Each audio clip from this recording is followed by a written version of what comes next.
Holy moly, we got a double feature for you tonight on Hotline League episode 36. We've got two guests back to back. Our very first one, Riot Blastoise. We're going to talk to him a little bit about Doublelift's video from last week and what people think about stuff, and because he does a whole bunch of research around player, whatever. We'll get to it. That's going to be really cool. Then the other thing we're going to be talking about is the sort of situation that's going on in NALCS, where people keep talking about what's going on with the pros and if they can get the right practice and what if they're lazy. Mark thinks they're lazy. We're going to find out all that in just a second. Hotline League episode 36 starts now.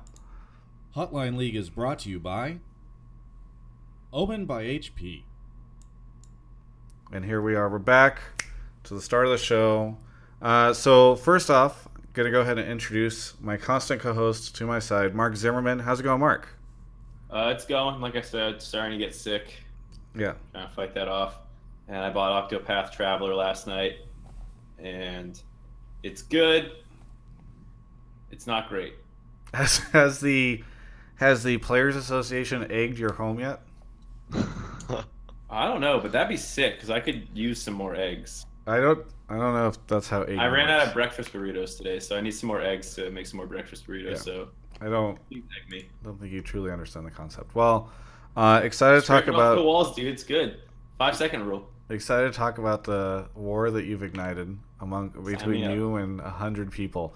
Right below us, though, is our first guest for the evening, Riot Blastoise, who I will be referring to as Nathan, which was his God-given name or his parent-given name or whatever before he became Riot Blastoise. How's it going, Nathan? It's going pretty well. Okay, you should introduce yourself because you said in an email what you did, but I feel like you're going to be way better at describing all that than I am. Yeah, of course. So, my official title is I'm a researcher for Riot, but in practice, I'm the gameplay insights lead. And we have this whole department at Riot, which is called Insights. And we do a couple things, but mainly it's a lot of analytics work, a lot of research, mix of data science. But a lot of what we try to do is basically gather the data to help various teams, stakeholders, designers at Riot make some of the best decisions.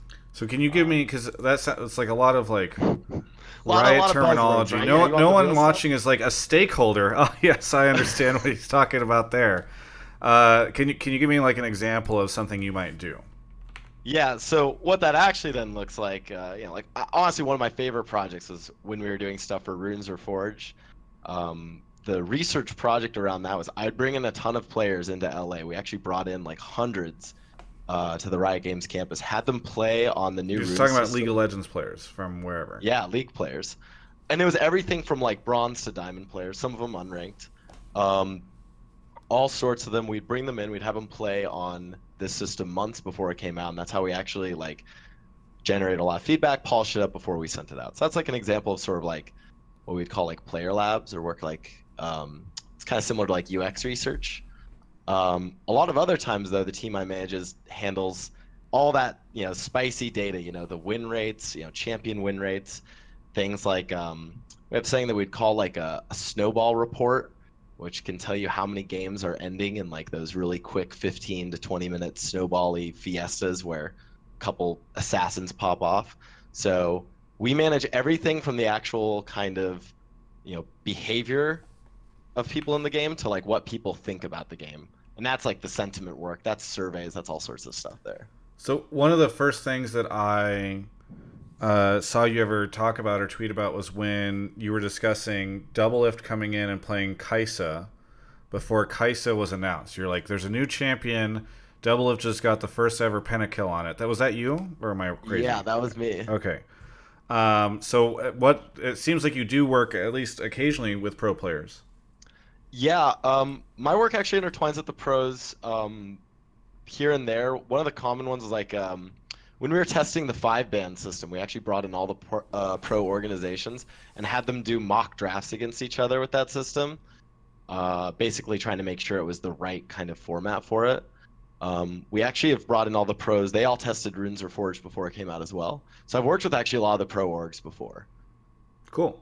And so one of the interesting things here, the reason why we decided to have you on the show was because before Ghostcrawler did his big post And by the way, if you're watching the VOD or if you are watching live and you feel like you need to do this, a lot of what we're going to be talking about is a video that Doublelift did last week, sort of talking about how he felt like the patch cadence and the way that League updates so often comes with a lot of detriments and downsides, and that he maybe thinks it should be patched slower or that there should be more focus on smaller patches or whatever. And you were one of the first people to respond to that. And you said that you liked the video a lot, but that there was some issues, or maybe not issues, but sort of disagreements that you had on certain aspects of his take. Do you want to talk about that? Yeah, I mean, just off the bat, I have to say I really liked the video, and honestly, personally as a player, I feel some of the things Double is talking about, I think I'm on the end of like someone who could definitely if the game is being changed a bunch, I'm fine with that. I think the reason why Doublelift's video really spoke to me is I recently looked over a bunch of data from a survey that we had sent out looking over mid-season, which was those 3 really big patches which introduced a bunch of change. And one of the big themes actually around those, we actually had a whole sort of set of questions about the rate of change of things in League. And when you have a pro player who's saying, hey, they're changing the game too much, coming from the pro perspective, and then we're also seeing a lot of players, some who are really engaged, some who are like, not as engaged as players, even some new players saying, yeah, this game changes a lot. I'm starting to be like, yeah, I think we have everyone kind of on board across, all swaths of League players. And honestly, internally, we felt it too. I think we just disagree then on like where that rate of change should be, like what's ideal for League. Yeah. So it sounds like for the most part you agree. So we're done with this. You don't need to be on the show. It's Yeah. all done. So that's where there's a couple parts though where I do disagree with Doublelift. I mean, and I think this is where I'd really love, for more of our players to be talking about this. This is saying we want to, invest in more to understand. But when we talk about the change stuff, so the 2 of the points I disagreed with him on, one was Aatrox and the idea of like when we rework those champions, and this one's really tricky because it's like he's not wrong, right? We could just make a new champion with the Aatrox reworks kit. And for those of you guys like following, and we changed a champion in the game who, for the longest time, was not played. And Doublelift in his video used the example of pro play, right? He said, okay, Aatrox has been played like 3 times in like 3 seasons, and now is getting played a lot. When we look at Aatrox's data, we also just look at all of his regular play, and man, that dude was not played much, and also caused game health issues. And when you're not being played much, you cause game health issues. That's sort of ripe for When a you say rework game for health us. issues, what does that mean? I think like for us, game health issues is where we sometimes it's partly because when he is strong, he's extremely overbearing. Um, like old Poppy, not all champions, obviously, it's not like they're unhealthy for the game versus healthy. It's a spectrum. Old Poppy is probably the best example of this. She was either just completely useless or extremely powerful, and the way she kind of expressed that in a game was she would either just absolutely obliterate people or be useless. And not only that, but I think there's a couple reasons when we look at Aatrox. There's also like a sense that like we maybe didn't deliver on the sort of fantasy, the thematic fantasy of this like darkened warlord dude. So in some sense, it was an opportunity for us to improve him. Gotcha.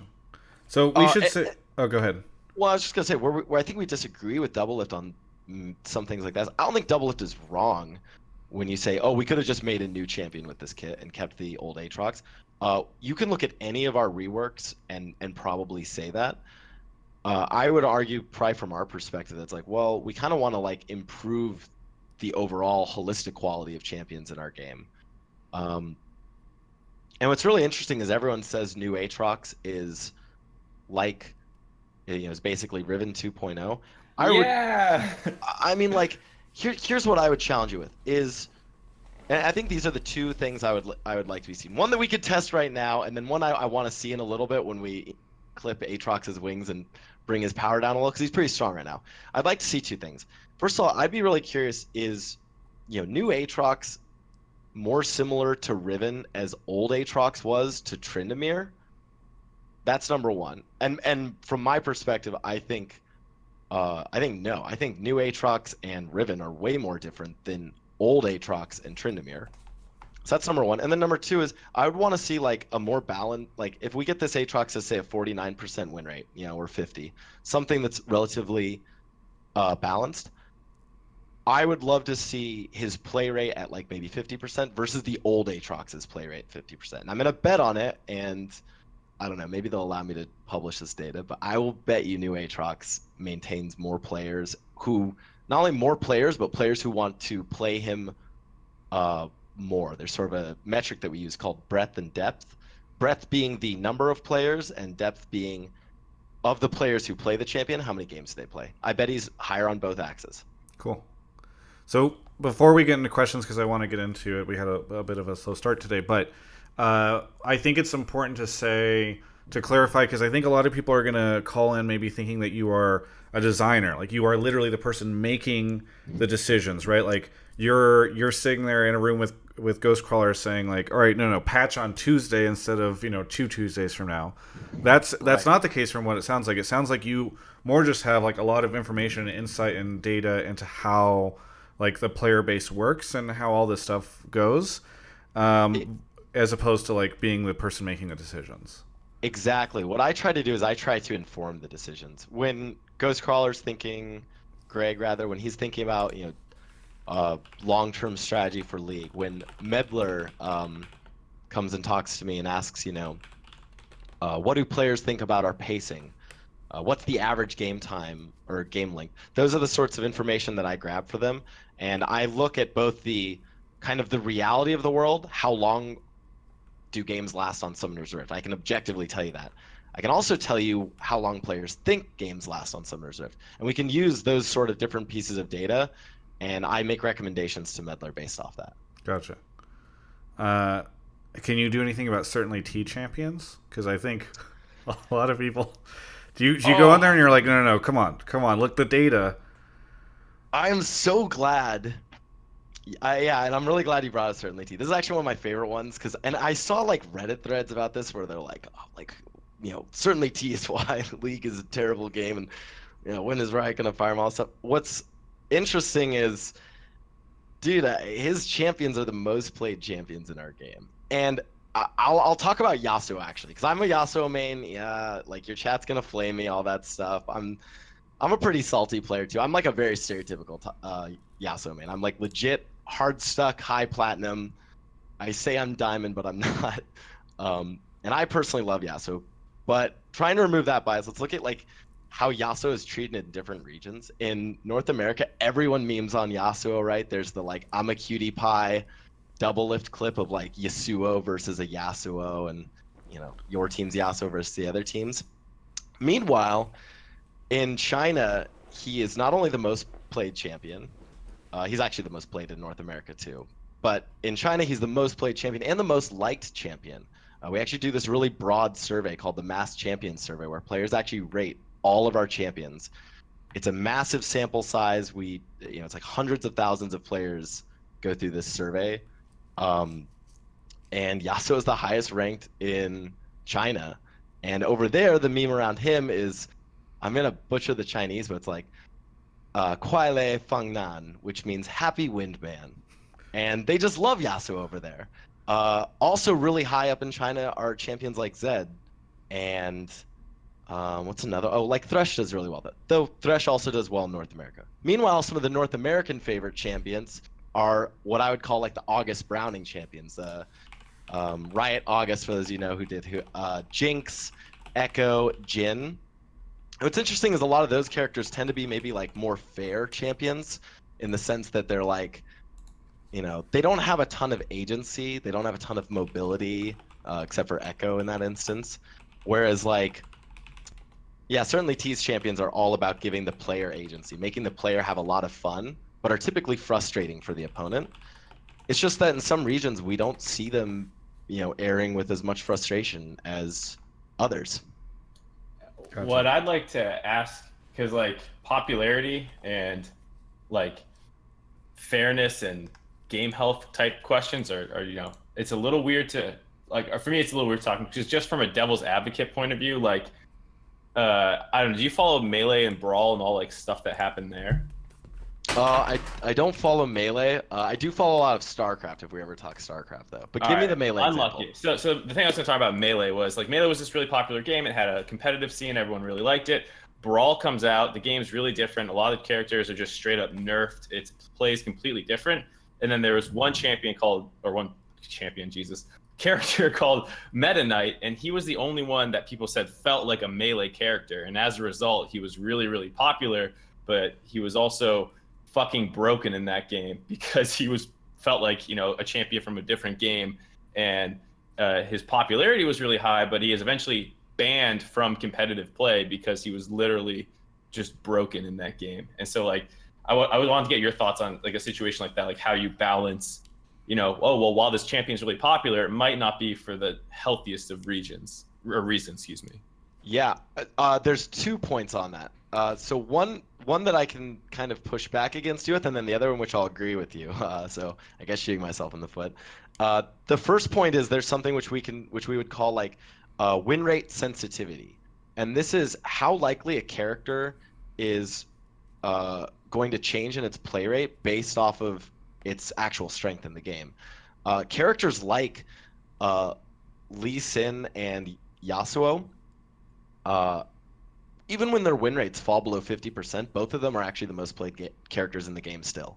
Even when they're not strong, they're still the most played. In fact, when I report for some regions, I have to exclude Yasuo and Lee Sin because it's, we call it the Yasuo horizon because they actually distort the play rate graph because they're so high up there. The other thing that people forget is a lot of that play rate actually comes from normal games.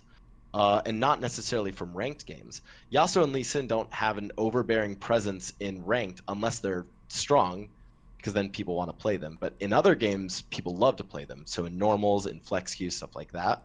So that's point number one. Point number two is I agree that there's almost something like if you look at where League of Legends was several years ago, and I mean several years ago, like to be honest, I actually started playing League in like season 5 and really getting into it then. But like if we go to like back when League launched, right, there were no champions with the mobility profile of Yasuo or Zed or Lee Sin. And there's something to be said that and I've actually there's a designer on League who has made this point before, which is that like Yasuo is too fun.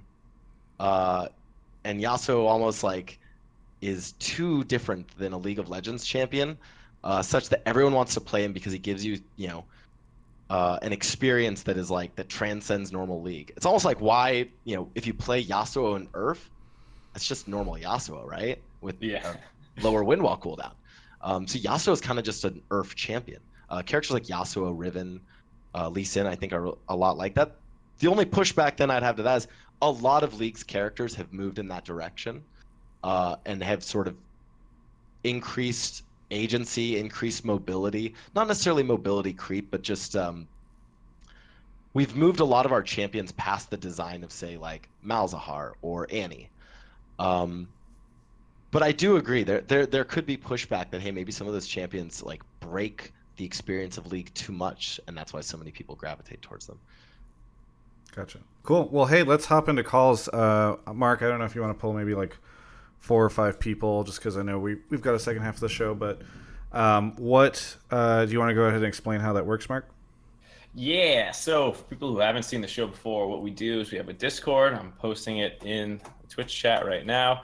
Go ahead, join up, and when you get here, you're going to want to hop into one of the pleb calls 1 or pleb calls 2, and you can mute yourself once you're in there. And then in the text channel pleb topics, you go ahead and post whatever it is you want to talk about. We'll go through there, look at whatever questions you guys have. And if we like it, we'll pull you into the waiting room where you have to wait for your turn. And then we do a quick audio check to make sure that your microphone is not underwater. And then we'll bring you on the show. Cool. You got kind of quiet there, Mark, at the end. We'll bring you on the show. Okay, cool. There we go. For those of you that are subs, by the way, if you sub to the show, make sure you hop into the sub chat on the Discord, because you can put your questions there. It doesn't necessarily guarantee you'll be on, but it does give you a bit of a higher chance because that channel moves a little slower. So that's kind of the advantage that being a sub has. And as we pull in first couple of callers, I've got some shout outs to give to people who have subbed. Speaking of subs, Let's see. Lucas Weiler subbed. Thorn 7119. Shilu. Cagnuo. I think that's Thek 272. Treeper 78. I am Elvis 4, who said every month I sub with hopes to fund Hotline League to all technical difficulties and start time. Here's to next month. And Jedi Mace resub for 3 months. Thank you for everything you do, Travis. So we should be getting some people lined up right now. Mark is off in the other channel checking stuff out. Excited to talk about Doublelift video and so much more here in just a moment. Go ahead. I was just gonna say, speaking of Doublelift video, that's like a great example of what we mean by like these sort of fun characters. I mean, we talk about the Zed versus Zed Ryu Faker outplay being like one of the greatest moments of the league. While there are several designers who worked on it, one of them was certainly T, who worked on Zed. So everyone's saying, oh, certainly T, whatever. It's like, I don't know, what if that was Faker versus Ryu, Malzahar versus Malzahar? Would that have been as fun? That'd be sick. Just who's gonna ult the other one first? Oh, it's crazy, right? Yeah. Like, no, I mean, I think that's why if you saw a top lane fight that was Yasuo versus Riven, that might be more fun than, I don't know, 2 tanks hitting each other with wet noodles. Yeah. Sushi's on the show. Sushi. Sion versus Maokai is my wet dream. Sushi, where are you calling from? Seattle. Seattle. Very good. What do you want to talk about on the show today? So my topic is that I remember people are bringing back up ping issues for NA. Like, I remember back then that the server was in Portland. Do you think it will be better if we have multiple servers, just like how in China they do it? They have multiple servers that people could join for better ping in rural area. This is interesting. I'm very curious to see how Nathan handles this, since this is less of his forte. So I'll just preface this with this is not like a I work on the gameplay research and that side of things. This would be something like our like a little out of my scope, but to give maybe some perspective on it would be I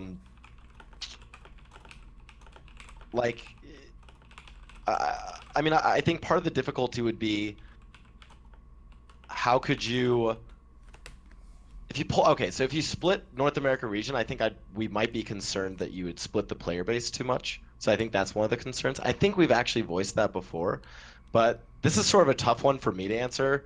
And again, it's like there will be some questions where I kind of have to say, it's not necessarily my job. So yeah, this one is a little tricky. I get it. It's not your department. Well, we could have like a hub and then multiple servers. If let's say there's not enough players in East Coast, you could have them come join the West Coast server or like a middle server point to make the ping better. Because my friend usually like gets really high ping since the server's in Chicago, and usually sometimes he can't play. Sushi, why don't we do this? Why don't we have you come back on in the second half of the show, which is more oriented around this discussion, and then we'll have because we're talking about ping and all those types of issues in the second half. So we'll just guarantee we'll throw you back in the waiting room, and then if you can stick around for the next hour, we'll be able to pull you in for the second half. All right. Thanks, Sushi. No problem. Yeah, and to apologies to your chat. I promise it's not the chat's like, oh, be truthful, or it's like, I don't even know how to be like, how do I answer that? I don't know the engineering required to do that. I don't know what that does to our player base. I wouldn't necessarily know how that works. In all honesty, when I've gone over and done things in China, I was only working out of our office in Shenzhen, so I was actually only playing on one of the servers there. And when we actually did a lot of the testing in China for Runes Reforged and for some other things, we were doing that internally as well. So questions like, how do we make servers in other regions? If someone came on and asked, hey, are you guys going to make a server in this country, I wouldn't be able to answer those. Let me ask you one question instead of the Sushi one. I am very curious. I'm very curious if do you and I don't know if you're going to be comfortable talking about this, but so I imagine you guys see how frequently the game updates, and that there must be some sort of metric in which you guys can measure against like player retention, right? Like, do players play more? Do they come back more frequently? do they do any of this stuff? Are they more active in the game if the game is updated more frequently versus if we have a stretch where the game doesn't get updated? Do we start to like lose players or anything like that? I don't know how comfortable you are talking about that, but it would be very interesting to know like Doublelift's whole argument is, or one of his big arguments in the video is, there's like a fatigue that hits players if the game is updated too frequently. It'd be interesting if you based off your analysis feel like that's different. Yeah, I have somewhat of an answer for this. The first thing I'll say is it's actually really hard for me to talk about the engagement with if we change the game a lot or if we change the game a little, and then to compare those. Partly because we honestly, there's no good apples to apples comparison when we were changing the game, like adding new champions every 2 weeks. That was a totally different ecosystem than us today. What I would say is I think it's something we're willing to try and then see how it might affect player retention or stuff like that. So I think it's definitely like a test we want to do. And holistically, for this year, we really do feel like we changed the game too much. I think this was the largest preseason, the largest gameplay change we ever made. And then when we got to midseason, we actually split out the midseason patch across like 3 different patches. So I think that whole thing caused a ton of disruption and a ton of change. Well, I can't necessarily speak to like the engagement. It definitely caused a bunch of issues in terms of like sentiment. We were seeing, and not just, Reddit, but in different regions, we were seeing a lot of people be like, hey, you're changing the game too much. We want things more stable. And the other thing is there's a lot of like collateral damage that comes with changing the game too much. One of them is snowballiness, like these kind of hectic games that get out of control where one team just gets an insane lead and crushes the other. And those tend to happen more when we disrupt the game and more when we get larger changes. So one of our challenges is actually to disentangle like a change that we made to the game versus the impact that it had on game pacing. Because anytime you change the game, people, so for instance, when we changed Runes of Forge, people are like learning new damage thresholds, learning how new electrocute and some of the defensive runes are going to work.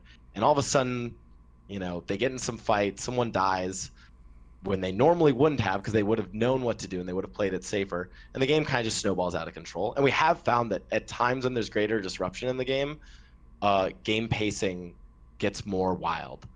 But yeah, I think if I was to like pitch something, and maybe something I'd like, this is something I would personally pitch, not saying Riot's doing this or that our lead designers doing this. What I'd maybe like to see us try is have one major point of disruption every year. We'll call that preseason.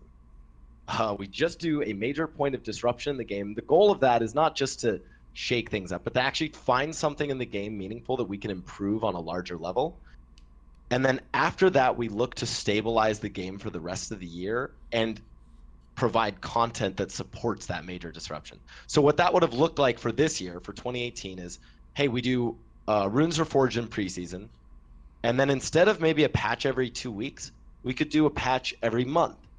And maybe it'd be a pretty large patch, but it would provide things like the Conqueror rune, like Hail of Blades, and would be providing updates to that system.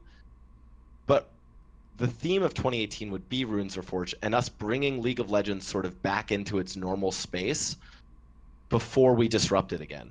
And so all the changes that occurred this midseason, you can play champions wherever you want, crazy things in the bot lane, I think that kind of change is actually okay for League. But I think we should save that for a preseason where we can sort of iterate on it more rapidly, where players aren't losing their LP because they're a marksman and they don't know how to play Swain bot. And the pro players are then impacted by it less because it's not during the middle of the season. Yeah. That would be my take on something like that. Gotcha. Cool. Well, hey, we've got our next caller, which is Danksor on the show right now. Danksor, where are you calling from? Jacksonville, Florida. Jacksonville, Florida. I'm going to turn you up a little bit. What do you want to talk about on the show today? So I want to ask, if I pronounce it correctly, Blaustories? I think Nathan works. You can call him Nathan. Yeah, you can call me Nathan, buddy. I got you.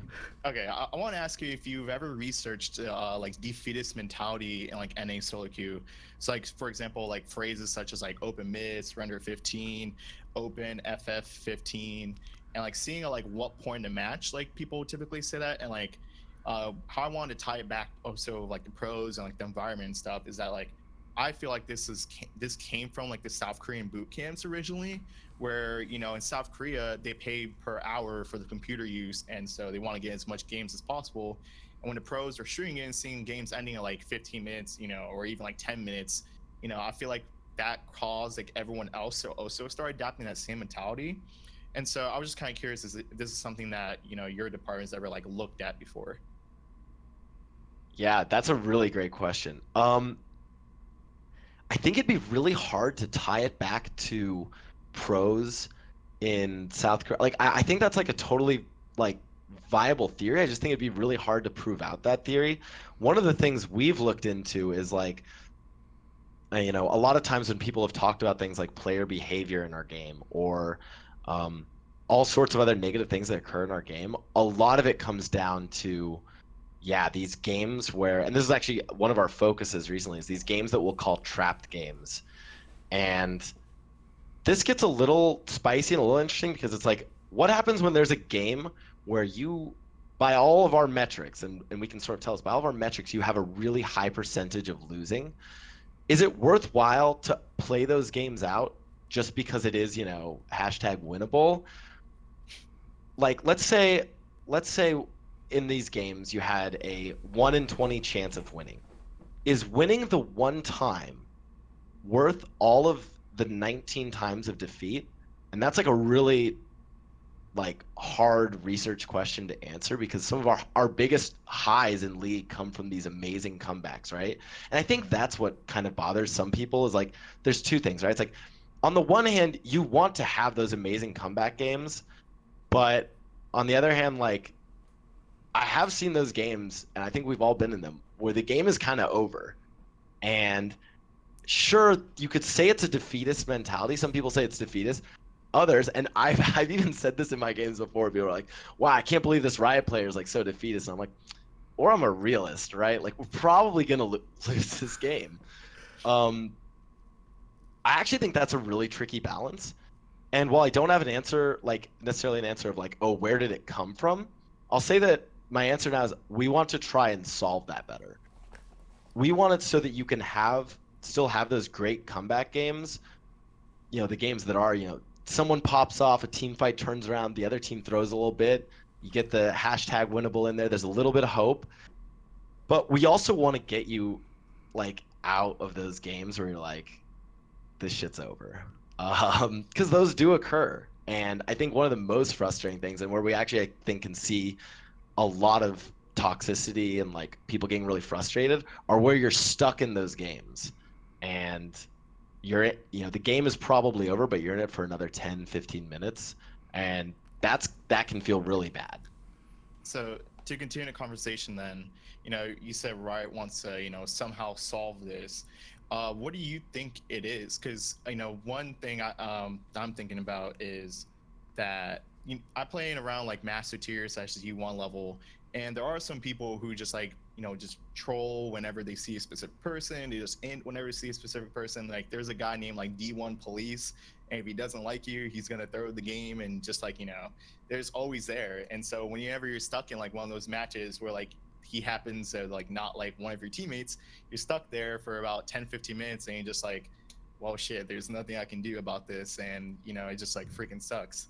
And you know, I'm just kind of curious as to like if you think that it's gonna you know just like is it combating like inters and AFKers? Is it you know trying to is it like the entire community just being like okay like stop with the you know stop with like this like well the realist or defeatist mentality, you know what I mean? Like try shifting it. Like what can Riot do to like try shifting that? I know it's kind of like on the spot question, but I'm just kind of curious to see your thoughts. No, that's a really good question. I think it's a really good question.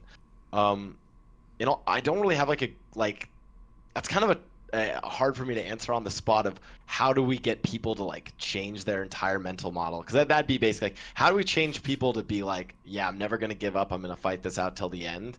And like, yeah, I wish I could do that and make like honestly, I wish everyone would just try their hardest in League.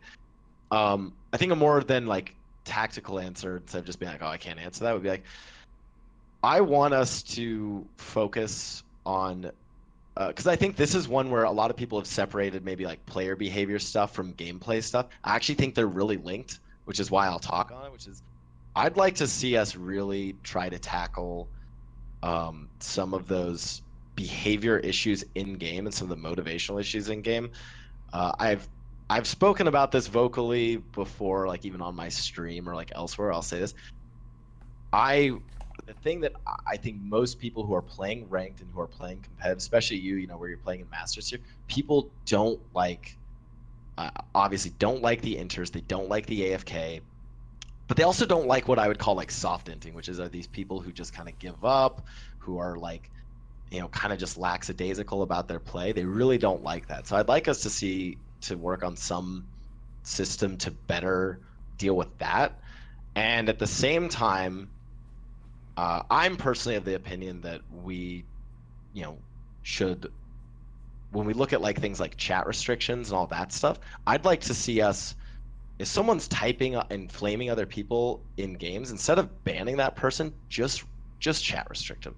Don't let them type, and let's save the gameplay punishments for those people who, you know, for this guy, D1 police guy, right? Like, dude, like, yeah, if you're doing that shit, like, that's the kind of shit where like I don't want you playing the game then. Yeah, I completely agree. I felt like this whole idea from, you know, Riot, like I think it originally came from Riot Light, who's like a huge like supporter of this. But it was just like, we need to fix toxicity. Toxicity is like the #1 thing to fix. And like here I'm in solo queuing, like usually the most toxic people typically care the most about the game. And it's like the ones that are most frustrating is the, you know, the people who just, you know, just want to throw the game AFK. They don't like, I've even had people where like I just asked them to group, and they're like, you say one more word to me, I'm AFK. And, you know, I just say, hey, let's group a bear, and AFK. It's just like, what the heck am I supposed to do about this nonsense? Like, it's just like, I don't know, it's just really, really frustrating. It's cool to hear that, like, you guys are, like, you know, realizing this and, like, want to move more towards, like, you know, not the chat restriction, but, like, the game, like, people, how they behave, like, in game with the characters, like, intention feeding and stuff. Well, to be clear, I think it's you know, if you're saying like awful shit in chat, I think something should be done. I just don't know if that thing I of think like so we should too. ban you from the game. Yeah. I think the people who I like, and again, this is me not speaking for Riot because this is technically not Because my people on team. Twitch chat are saying, if Chat, he's don't- saying this, why is it like the game like this right now? Chat, don't you know, say, oh, like Riot promote this guy. No. This is not my team. This is me actually personally speaking as a player. So there's other issues around this, but in general, the thing I think Riot would agree with you guys on, and with the chat on in general, is that we think that we should do a better job dealing with AFKs, with inters, and with the soft inters as well. Full stop. That's what we definitely want to do a better job dealing with. And we really should. And on the other hand, there's stuff that falls to my team, to the gameplay team, which is like, we need to make sure that the game of League of Legends is not, you know, is not causing this peak toxicity, this peak frustration, right? Like, some people have always said there's, and again, my personal opinion, I don't think there are like toxic players and non-toxic players. I think everyone has a little bit of spice in them. You just got to get it out somehow. And in a world where you're playing this game that you're really passionate about, that you're really competitive about, and the game is dragging on, and you're stuck in a game that you know you're going to lose, and you know tensions are getting, you know, it's getting heated. That's where I think that's a situation where more people are likely to have that spicy toxicity come out, and that's something for the gameplay team to work on too. So Yeah. before we move on, because I think we first off I gotta grab an ad, but then also we're gonna move on to the next couple of callers. What if here's this? I've got this brilliant system for you, Nathan. Okay, so you say that you can kind of tell when a game has like a 1 in 20 chance of winning, right? So like it's a 5% chance of a win. Pop up comes up. Somebody's like super frustrated. They can like disconnect from the game, move on with their life. Then there's a queue of people that you queue up for. You get a shit ton of IP or blue essence and whatever for winning this. You get a chest or whatever crazy consumables you guys are doing these days. And you go in there, you life save. You take over their role. You know, like you're an Nasus. You've gone just the complete wrong item path, but you have to win in that spot. Travis, what are you doing tomorrow? Can I bring you on campus? There we go. Yes. See, yeah, fantastic. Okay, good. I'll meet with I the love people. it. We'll make it happen. Thank you so much, Dankster, for the call. Yeah, thank you guys. See Yeah, you. dude, those are great questions. Thanks. Thank you. All right, a couple more callers. Really quickly, as Mark gets the next person up, I want to talk to you guys about something really cool. Nathan, you can grab a drink. You can do whatever. You can listen to this wonderful ad. It's about Omen by HP, which is our sponsor for the show. This is Omen by HP. Rig behind me. They've been a tremendous sponsor. Started working with them a little bit at the end of last year around Worlds. Then they came on to support Hotline League. They support me and Mark. Mark is using their headset right now. It's so comfortable. He's starting to fall asleep a little bit during the. He can shake himself awake. It's good. It prevents shaken baby syndrome. Okay, let's not talk about that. And they do great work out there. They support a ton of stuff in esports. They support Overwatch League. They support CLG. They support now Cloud9. And of course, they support the show. So I want to thank them so much. You guys are amazing. You spam Omen by HP. You guys are asking for an Omen emote. You hit them up. If you're watching the VOD, there's a Twitter link in the description. You can tell them you appreciate the support of the show. You can follow them and just sort of stay up to date on the stuff that they're doing. I know they're running a promo right now, and I think there's some links over on their Twitter. You guys can save some money on some stuff. But yeah, really appreciate their support, as does Mark, of the show. And I appreciate all of your guys' support of them and of their support. You support their support. They support us. It's a very great support system with Omen by HP. And their systems are great too, so check them out. Thanks so much to Omen by HP. We should be ready for the next caller now, Mark. And you've already got them. Yep. It's Veals. Veals, Veals, have you ever been on the show before? No. Very good. Well, where are you calling from? From Montreal, Quebec. Montreal, Quebec. Oh, nice. Yep. Yeah. It's kind of late there, so thank you for sticking around. What do you want to talk about on the show today? So I was wondering if Riot could implement a voting system for the upcoming patches, because I don't think it's a bad thing that Riot could implement. Like, I think it's a thing that could be like done and should be tested a long time ago. So you're what saying do a you think voting about it? system? Like players would get to vote, like, no, Yeah, we don't want these like Yasuo vote nerfs? what they want to have in the next patches. Okay. What do you think of this, Plus? Because this would be the direct, you bring players in, they test stuff. Here's bringing that concept to the mass market, right? You create a straw poll, says Yasuo nerfs, yes or no. New skin, yes or no. What do you think of this? No. But I'll talk why. Like, I'll just look at that. I mean, yeah, that's a no, just because you're gonna get. I mean, I could list out there's so many scary things. It's like you get tyranny of the masses or whatever. It's like, again, I talked about all those Yasuo mains, and if the Chinese player base ever got hold of those votes, North America is gonna be seeing Yasuo and Lee Sin a lot, right? And they're just gonna vote over it. Even if you had it by region, people who played lesser champions or even champions that were just more polarizing would get obliterated for that. And then also, I don't know, here's the thing, it's not that we don't want to listen to players. That's the key, is that I don't think that we should just strictly listen to them. And I mean, I could use the old adage by as the whole, Henry Ford thing, although it's not actually a quote by him, though a lot of people think it is. If I asked people what they wanted, they would have said faster horses instead of a car. So I think that applies here. People, a lot of our players might not have the best idea of what is good to balance the game.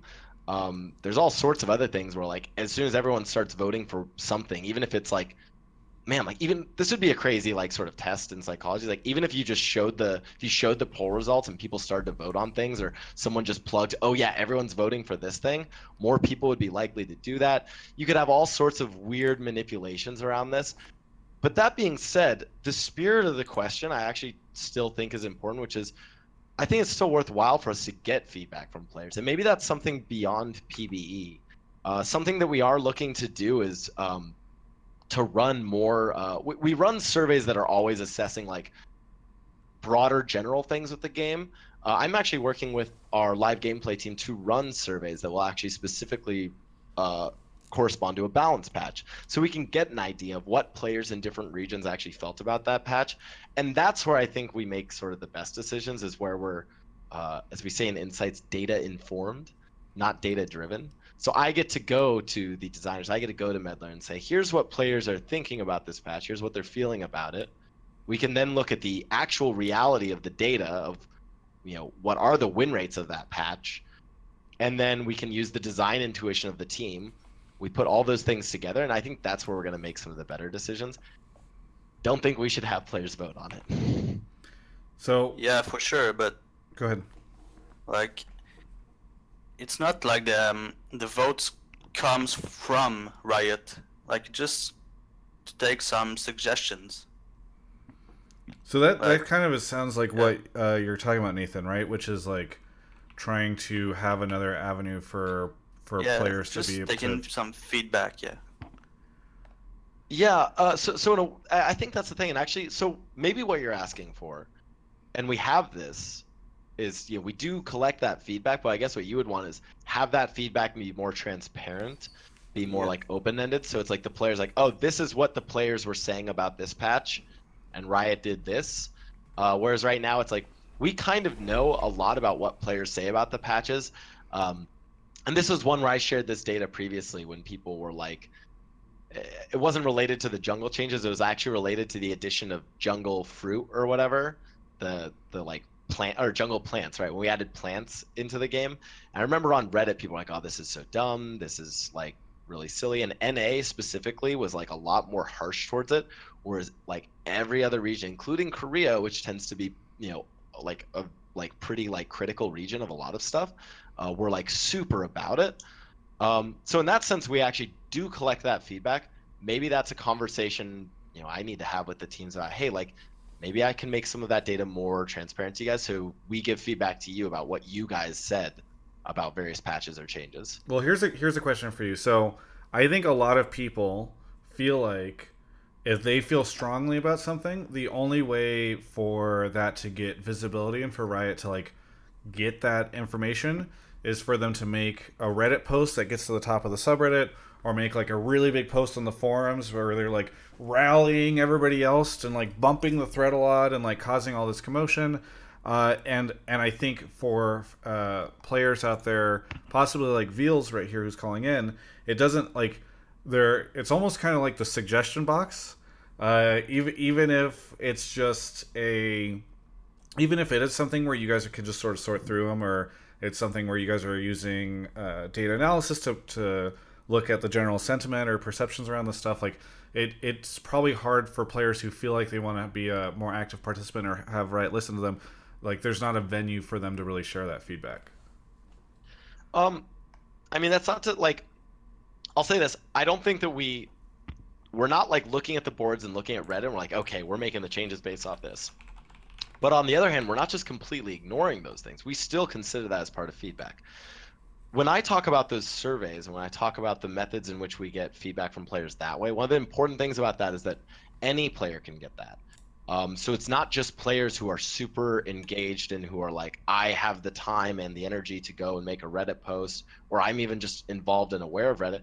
That means that someone who maybe plays League more casually, or maybe someone who's really engaged and plays a lot of League, but who just isn't as involved on the forums or doesn't feel like they want to make a public post somewhere, they feel like they can have a chance to get their voice heard. So that's not to say that we like just ignore things on Reddit or the forums, but it's not like we only look at that. But what if I am a super dedicated hardcore player? Like, so here's a good example. A lot of people, one of my friends at Riot was like, yeah, it's interesting because they heard Peter had been talking about how he was going to make this video, and it was sort of like, well, Peter can just go talk to the designers. Like at any given point in time, he can just hit them up and say like, yo, dog, what's up? This kind of sucks.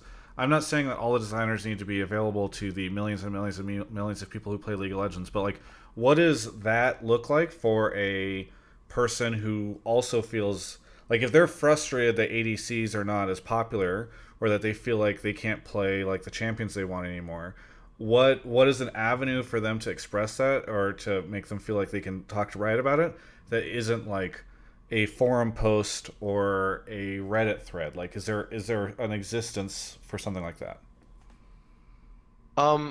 So I think 2 points on that. Obviously, we would be open to more, avenues of feedback. Maybe there's something we can do in the future that is like a more direct communication with Riot that's not necessarily on the forums. But I actually really do think that a lot of our surveys and a lot of the data that we collect really does capture that. Maybe the only difference is, whereas a lot of players saw Doublelift's video and saw our response to it, what they maybe didn't see is that we were already looking at survey data. We were already looking at a lot of other data, that I was researching and looking at, that was like, wow, players are, there's a lot of contention around these changes. So I feel like we do already capture that. It just might not be as visible to other people. Again, I talked about that mass champion survey, and it's like, that survey can, like, I can actually tell you how our players in any one of our major regions, how they stack rank any champion, from things as big as like the overall how they feel about the champion, to their desire to purchase physical merchandise for the champion. Ari and Sona win in that category, actually. Really, I wonder why.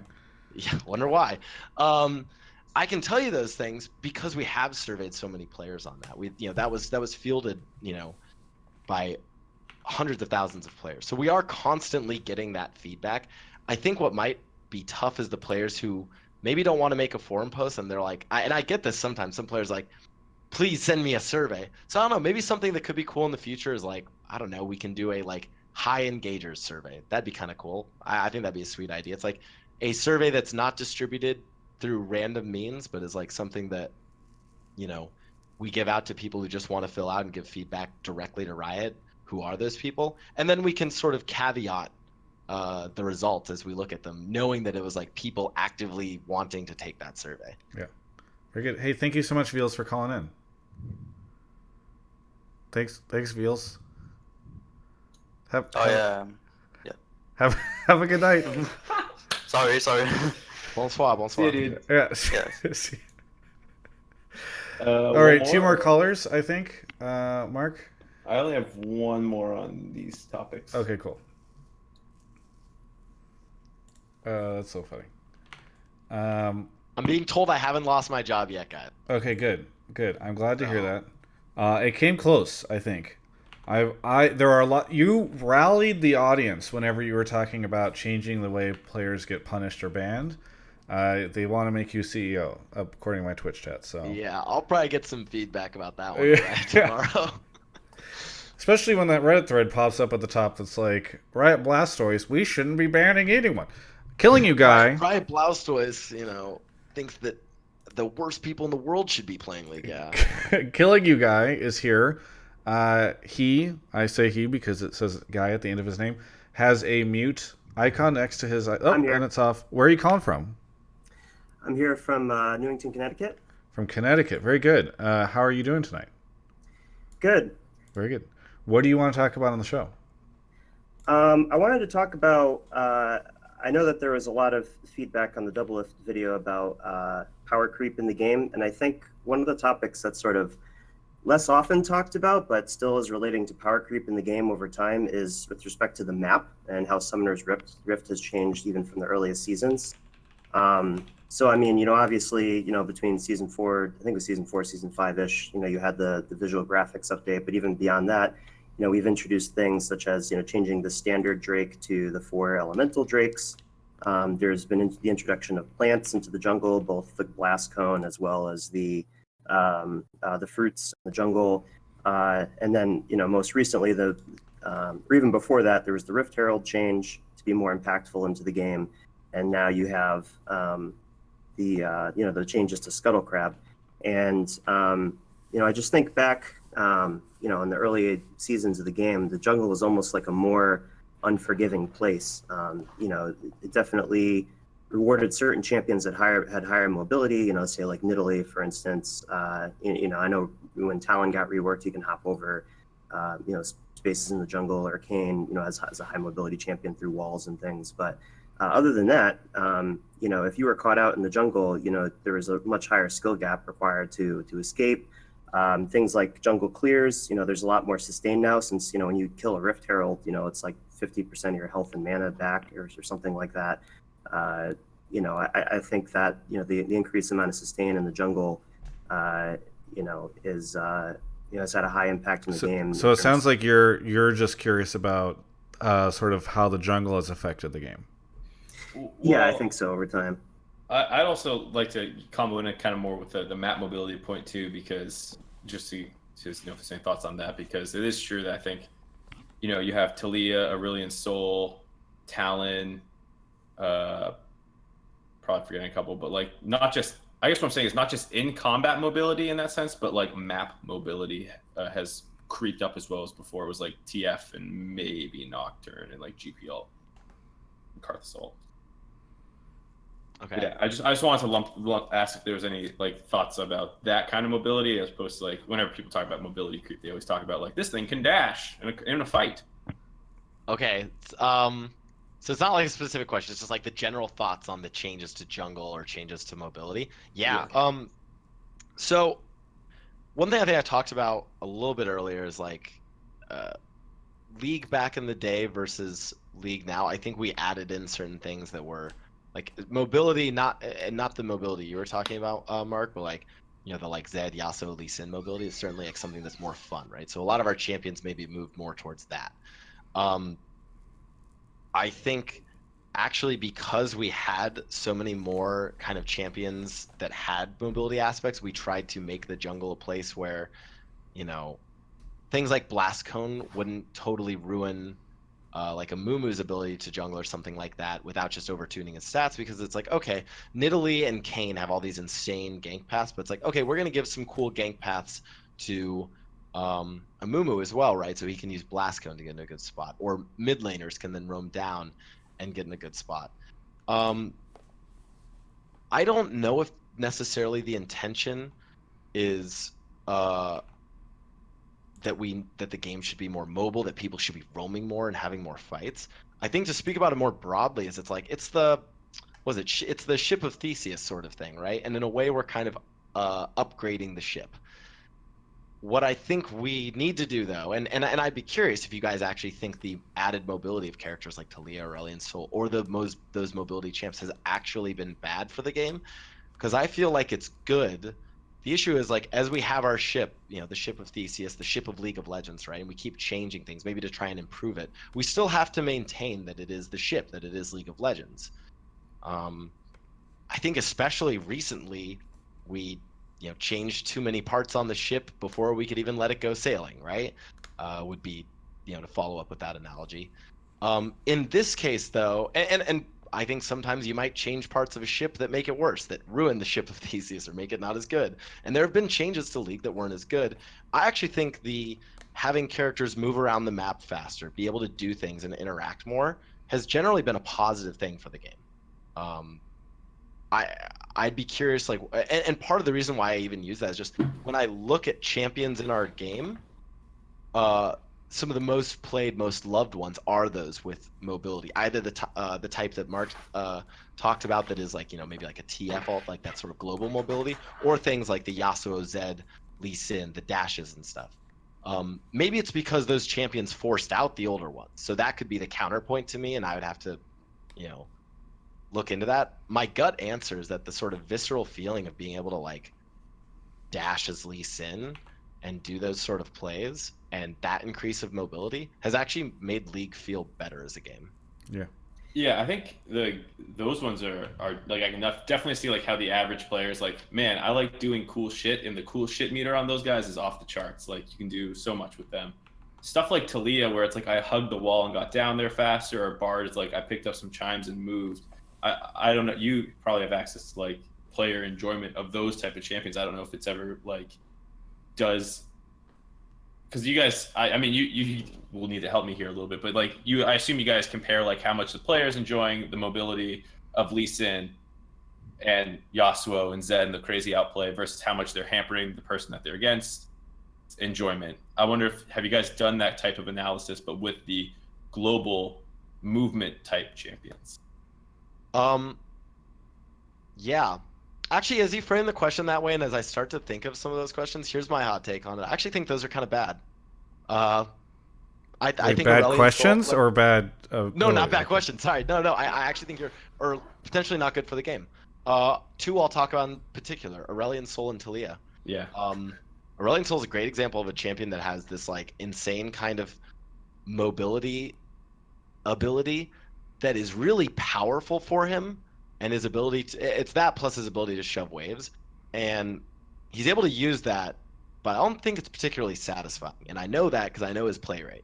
And despite being a very recently released champion, despite having incredible visuals, and we know this, it's rated really high. I mean, dude's, he looks great. He has, he's a cool space dragon stuff. He's not really played that much. People don't really get that much enjoyment out of him. I think that's actually similar with Talia as well.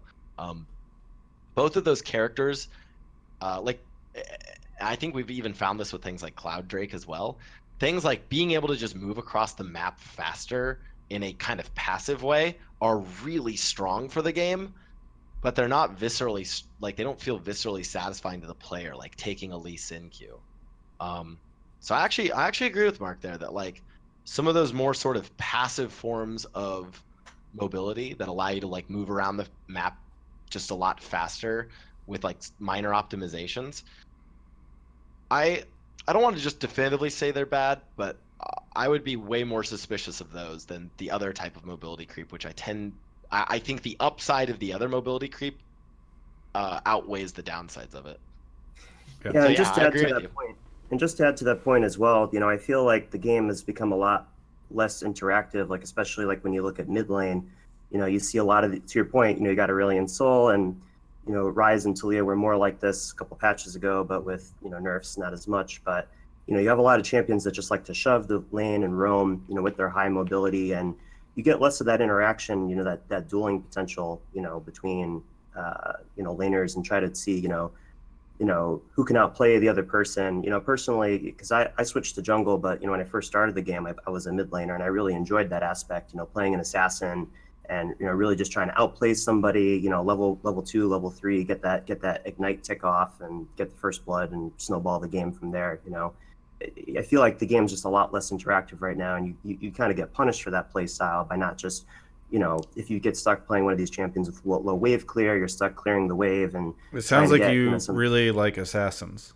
Well, to Yeah. be fair, I actually want to look into his point, and I won't be able to answer this for you, but this is actually something I'm looking into, hopefully within the next month, and gonna look into this data. I actually want to look into two things. One is just bloodiness of games historically in League of Legends. Obviously, there's like a sweet spot. You don't want it to be too much or too little, but like bloodiness basically mean the action, right? People are fighting, they're fragging, they're scrapping, kills are happening. That's fun, right? No one wants the like Resident Sleeper TSM games. I mean, like those games are like nothing's happening, right? Like no one wants that. But we also probably don't just want the just complete straight fiesta. Everyone's dying, 100 kills in like 40 minutes, something like that.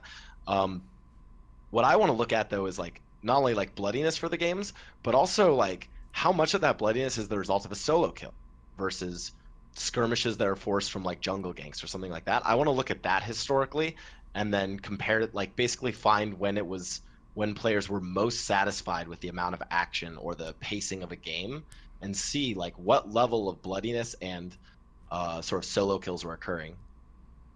Yeah, it just feels more than ever. I mean, obviously, there's ways around this, but it just feels more than ever that you can really snowball a game, early game, get a huge KDA, get a couple of early objectives, but other team gets Baron, they get Elder, game over. It's like all that effort that you put into the game, mechanically, or getting those early leads or in your lane, just sometimes are just meaningless, especially like in a solo queue environment, where it's difficult to get everybody on the same page. Hey, Killing You Guy, thank you so much for calling in. Absolutely. Yeah, how are we doing? Thanks. All right, so Nathan, you do have to leave in just a second. I know we went over time and we have a second guest, but just some quick questions for you, because I know we talked a lot of broad, high-level stuff. I'm curious how many of these you'll be interested in answering. You dropped that in China, Yasuo and Lee Sin are huge popular characters. Can you talk a little bit about popularity in any sense, right? And maybe not necessarily play rate, but like what champions does North America like? Yeah. Also, one clarification. This is like it's a little hard to disentangle sometimes. Sure. But some of the characters that do really well in China also, maybe have more of an appeal with like an Eastern audience, right? Sure. Like, we see like Lee Sin, Ari, like those are like Eastern champions. They do really well. Wukong, actually coming from like a Chinese legend, does really well. Sure. Some of the ones that do really well in North America, we were looking at this today, and it pains me to, promote Riot August's ego, but yeah, like some of his characters do really well. Characters like Jin, Echo, Jinx, those three especially do really well in North America. That's cool. And that's not just like play rate, that's like people liking those characters. Yeah, and there's sort of you want to kind of take a mix of both, which is like you want to look at both the play rate. We have this an amazing report that actually he's one of the guys on my team, David Navadi, who did this. Really talented analyst who came up with this. There's actually a like blog post that we've done about it, which is our breadth versus depth report. And that's what I was talking about earlier. It tells you on the breadth side how many people are playing a champion, and then on the depth side is of the people who play that champion, how many games are they playing on it. So in the sort of like top right quartile, those are your characters that everyone's playing them, and everyone's going really deep on them. And even in NA, that's still Yasuo, that's still Lee Sin. And then in the bottom left are kind of like your yikes champions, where it's like not that many people are playing them, and even the people who are playing them aren't playing that many games on them. Oh, you froze in just the perfect way. I'm just going to keep you like that. Oh, there we go. We came back. Yeah, sorry. All right, and then finally, maybe you can, because Twitch chat was talking about this a little bit, do you have any interesting data or interesting facts about Teemo? Data or interesting facts about Teemo? Oh, man, I don't know. Teemo might be one of the ones I don't. I feel like I have these for all sorts of champions. Like, how do you why'd not have ask one me for about Teemo? Teemo? Like, this should be like the number one thing that you keep in your pocket, I think. Everyone always asks me for Teemo facts, and like I never like listen. Y'all need to understand who I am. If you want like the random champion facts, you need to ask me about the weeb champs, or you need to ask me about the hot girls. Like those are the two types of champions I can tell you any number of. So why don't we go with weeb so. champs? Animate. First off, what is a weeb champ to you? Interestingly enough, my insights team is working on like a weeb framework, because it's not fair to just say like, oh, these champs are weeb champs. There's different kinds of weeb champs. There's like your anime protagonist Yasuo Ezreal weeb. There's your like edgelord Zed weeb. There's like your kawaii like Ari weeb. There's different kinds of weebs. Okay, so you're classifying them out. You're categorizing them out. Yeah. Yeah. If you had to guess, because Mark is actually secretly a big anime fan, if you, with all your data and analysis, had to guess like what weeb champions Mark would be interested in, what would you say? I'm gonna get myself. Sorry. Well, I was gonna ask, what animes do you watch? I was about to get myself in trouble. I was about to say I would definitely self-identify as the lolly weeb. So the Zoe. Jesus. I watch some shonen and then a lot of like the more like Death Note, so something hopefully with some depth. Full Metal Alchemist, I liked a lot. Those ones. I'm a basic bitch, dude. Where are the basic bitch weebs at? Yeah. Hey, you know what? I got a new one. New hot take character. Try out this new, shameless plug for Riot Sellout. Try out this new Akali. Oh yeah, yeah. Shit's fire, dude. That I swear to God, that champion was made for me. It's a certainly T champ. Weeby like Yasuo, also Ionian like, Manalist like Yasuo. Hot girl, even better. And what else? Yeah, she's like literally the most badass character I think we've ever done. I am so hyped to play that champion. So I think that's my recommendation for you. Pick up the new Akali. All right, I'll try it. Very good. Well, we let you sell out here at the end. Anything that you would say to any of the fans out there, the people, before we let you go? Any caveats from all the things that you said today? Yeah, I mean, like, listen, if I was to be honest with with players or anyone watching, I'd be like, yeah, like, I mean, honestly, like, it's fine if you guys give Riot a hard time. I actually think it's great if you guys are like holding us to things and like yelling at us to fix the game and doing stuff like that. I want you guys to keep doing it. One of the reasons I really like Doublelift's video is he called us out on stuff and asked us to improve things, but he did it in a really like respectful and great way. And like there's a lot of like very vocal players, some famous who I've actually talked to before, and I've even given them the feedback. It's like there's sometimes I actually really understand their messages. It's sometimes the delivery of it doesn't bother me, but it can bother other people. So just trying to work with us. But if you had to choose between pulling punches and being like straight honest, definitely be straight honest with us. Like hit us with that good shit. Like go in on Riot. And honestly, like we should be held accountable to you guys. So we're gonna try and make the game better for you guys. Try and we're gonna try. Hey, we'll go back to the ship of Theseus, right? We're gonna try and keep the ship of League of Legends still League of Legends for you. I don't know if how many people even understand. I wasn't going to cut you off before. Everyone, I'm going to post it in your Twitch chat. You're all going to read up on this. It's remaking a ship while it's sailing. You've changed out the entire ship, but it hasn't sank. Is it the same basically, ship? You keep changing the sail. If you change the sail on a ship, is it still the ship? But if you change the mast, is it still the ship? If you change all the parts, is it still the ship? What I think we want to do is we want to keep it the ship of League of Legends, but we want to improve it, and we also want it to when you come back after taking a break from League or after having a tough semester at school, you come back and it still looks like the ship of League of Legends to you. Maybe with some new parts, some you might not like, but some we really hope you like. So that's my little plug.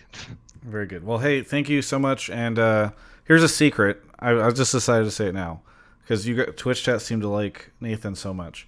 I'm interviewing Nathan on Wednesday. I don't know when it's going to come out, but I'm doing a series of interviews with some Riot folks about sort of their jobs and what they do. So if you enjoyed having Riot Blastoise on the show, know that there should be an interview coming out with him. As long as he didn't screw up too much and they tell me, oh, actually, Nathan is unavailable that day. We'd love to have you interview Ghostcrawler instead. But anyway, hey, thanks so much, Nathan, for coming on the show. Let me switch to a different scene, and then we'll let you go. Yeah, thank you guys so much for having me. Yeah, thanks for coming on. 1 second. Okay, there we go. All right, you can hang up and leave Discord. All right, peace, guys. See ya. Yeah, thanks. All right, guys. Show is not done yet. We're getting our good friend Hunter in. Are we talking about ping before Hunter or after Hunter? Because I don't know when we want to slot it in. No, I think we can have Hunter on for that. I think it's fine. Okay. I would not mind a time without a caller. Oh, this is Nathan's call, so I have to invite Hunter to it. So then he'll just. Whatever, dude. Yeah. Make it work. Figure it out. Yeah. And then Hunter needs to join. Oh, there he is. Hi. Oh, why are you in my headphones? That is fascinating. To work again. There we go. We're gonna drag you into. Oh, you're in the call. Okay, you need to mute Skype and unmute Discord. Done. All right, and then you need to turn your webcam on. Oh yeah. That's a big. That's a key component. Done. Cool. Look at my garage. Yeah, well, no one can yet because we. Okay. I haven't. Get ready, Twitch. I have chat to. look at my garage. The moment you turn your webcam on, everything doesn't suddenly pop up. There's a. Call it a workshop so you sound like it's less like I'm stuck in here. Yeah. What? He's saying don't call your garage a garage, call it a workshop. Oh. Because if you call it a garage, it sounds like you're stuck in there for like no one wants to be in a garage for a Skype show. What? Really? I would think not. I would think that I work out of my garage. That's why you call it a workshop. I love the sideways. The sideways photo of your wife in the background is an excellent addition to the show. Those are her headshots, actually. Oh, good. They're just. Why aren't they hanging up, dude? What the hell? What? It's a headshot. Why would they be hanging up? You don't put them like on your desk or anything? Like no, it's a headshot, dude. It's like for it's like I understand you mail them out but it's also No, like you don't You understand. pick You're glitter. just getting mad You pick words. glitter in the envelope, and then is yeah. it not a headshot for like applying for like acting shit? Is that Yeah, how but it's- you don't mail them out, my dude. Whatever, mail them out, send them out, hand them out, whatever. I'm just saying that like when I had my parents printed those out, put them on their desks and shit. All High, right, high school photos. let's go. Let's go. All right, Yeah, we so don't got much Hunter is the welcome Hunter to the show. Hunter Thank runs Golden Guardians as best as he can, and he is on the show because of a couple different things. One, so this would have been a great show to have Doublelift on, just so everyone knows. I invited Doublelift on, and I wanted to have him on at the same time as Nathan. I think he'd be great to have on for this conversation, which is about pro players and sort of the practice environment that they have. Doublelift declined, so he said he was busy, and he's probably just finished streaming and competing against us as a stream and all that stuff. So we've got Hunter here instead. So Hunter is budget Doublelift. Actually, because a lot of if you're watching the VOD, you can pause right now. You can go watch Mark Z's rant from this weekend about the practice environment, and you can watch Po Belter's interview that I did with him about sort of the challenges that pro players have faced and sort of setting up a good, pseudo solo queue, high level solo queue environment, and for in-houses. What's up, Mark? Apparently, Doublelift also during his stream chimed in Great, about a bunch of that. So love I it. had a chance to Would watch be it. great if he was on the show when he chimed in about it. Yeah. I want to watch them, but I don't think it'll be able to watch and have a conversation. So I'll just check them out later. Yeah, well, let me give my preamble that I've been thinking about while you guys find a caller. So I have callers. So, I just but wanna sorry, talk one about last thing. The context for Hunter being here is that Hunter, it's interesting. You worked at Riot on the Riot side, and I think you were there when some of these conversations were happening in the first place. Now you're on the team side, in which case you should be heavily incentivized to have players that get better over time. So you're in an interesting situation where you can kind of talk to both sides of this in substitute of a player, I think. Yeah. So that's part of my preamble. Like, we've been here before as a region. When I joined Riot, we were heading into the first MSI at Tallahassee, Travis's favorite MSI to date, I think, by a large margin. And that was coming off of TSM and C9, I think, making it out of groups and losing to Korean teams. So, like, success, not success. You get beat by Korea, that's what happens. And then TSM winning IEM Katowice, whatever you think that tournament was worth. But NA was like super hype. We have this international on our backyard, TSM chance going on for like 10 minutes before it all starts, and we thought, gap is closing, here we go.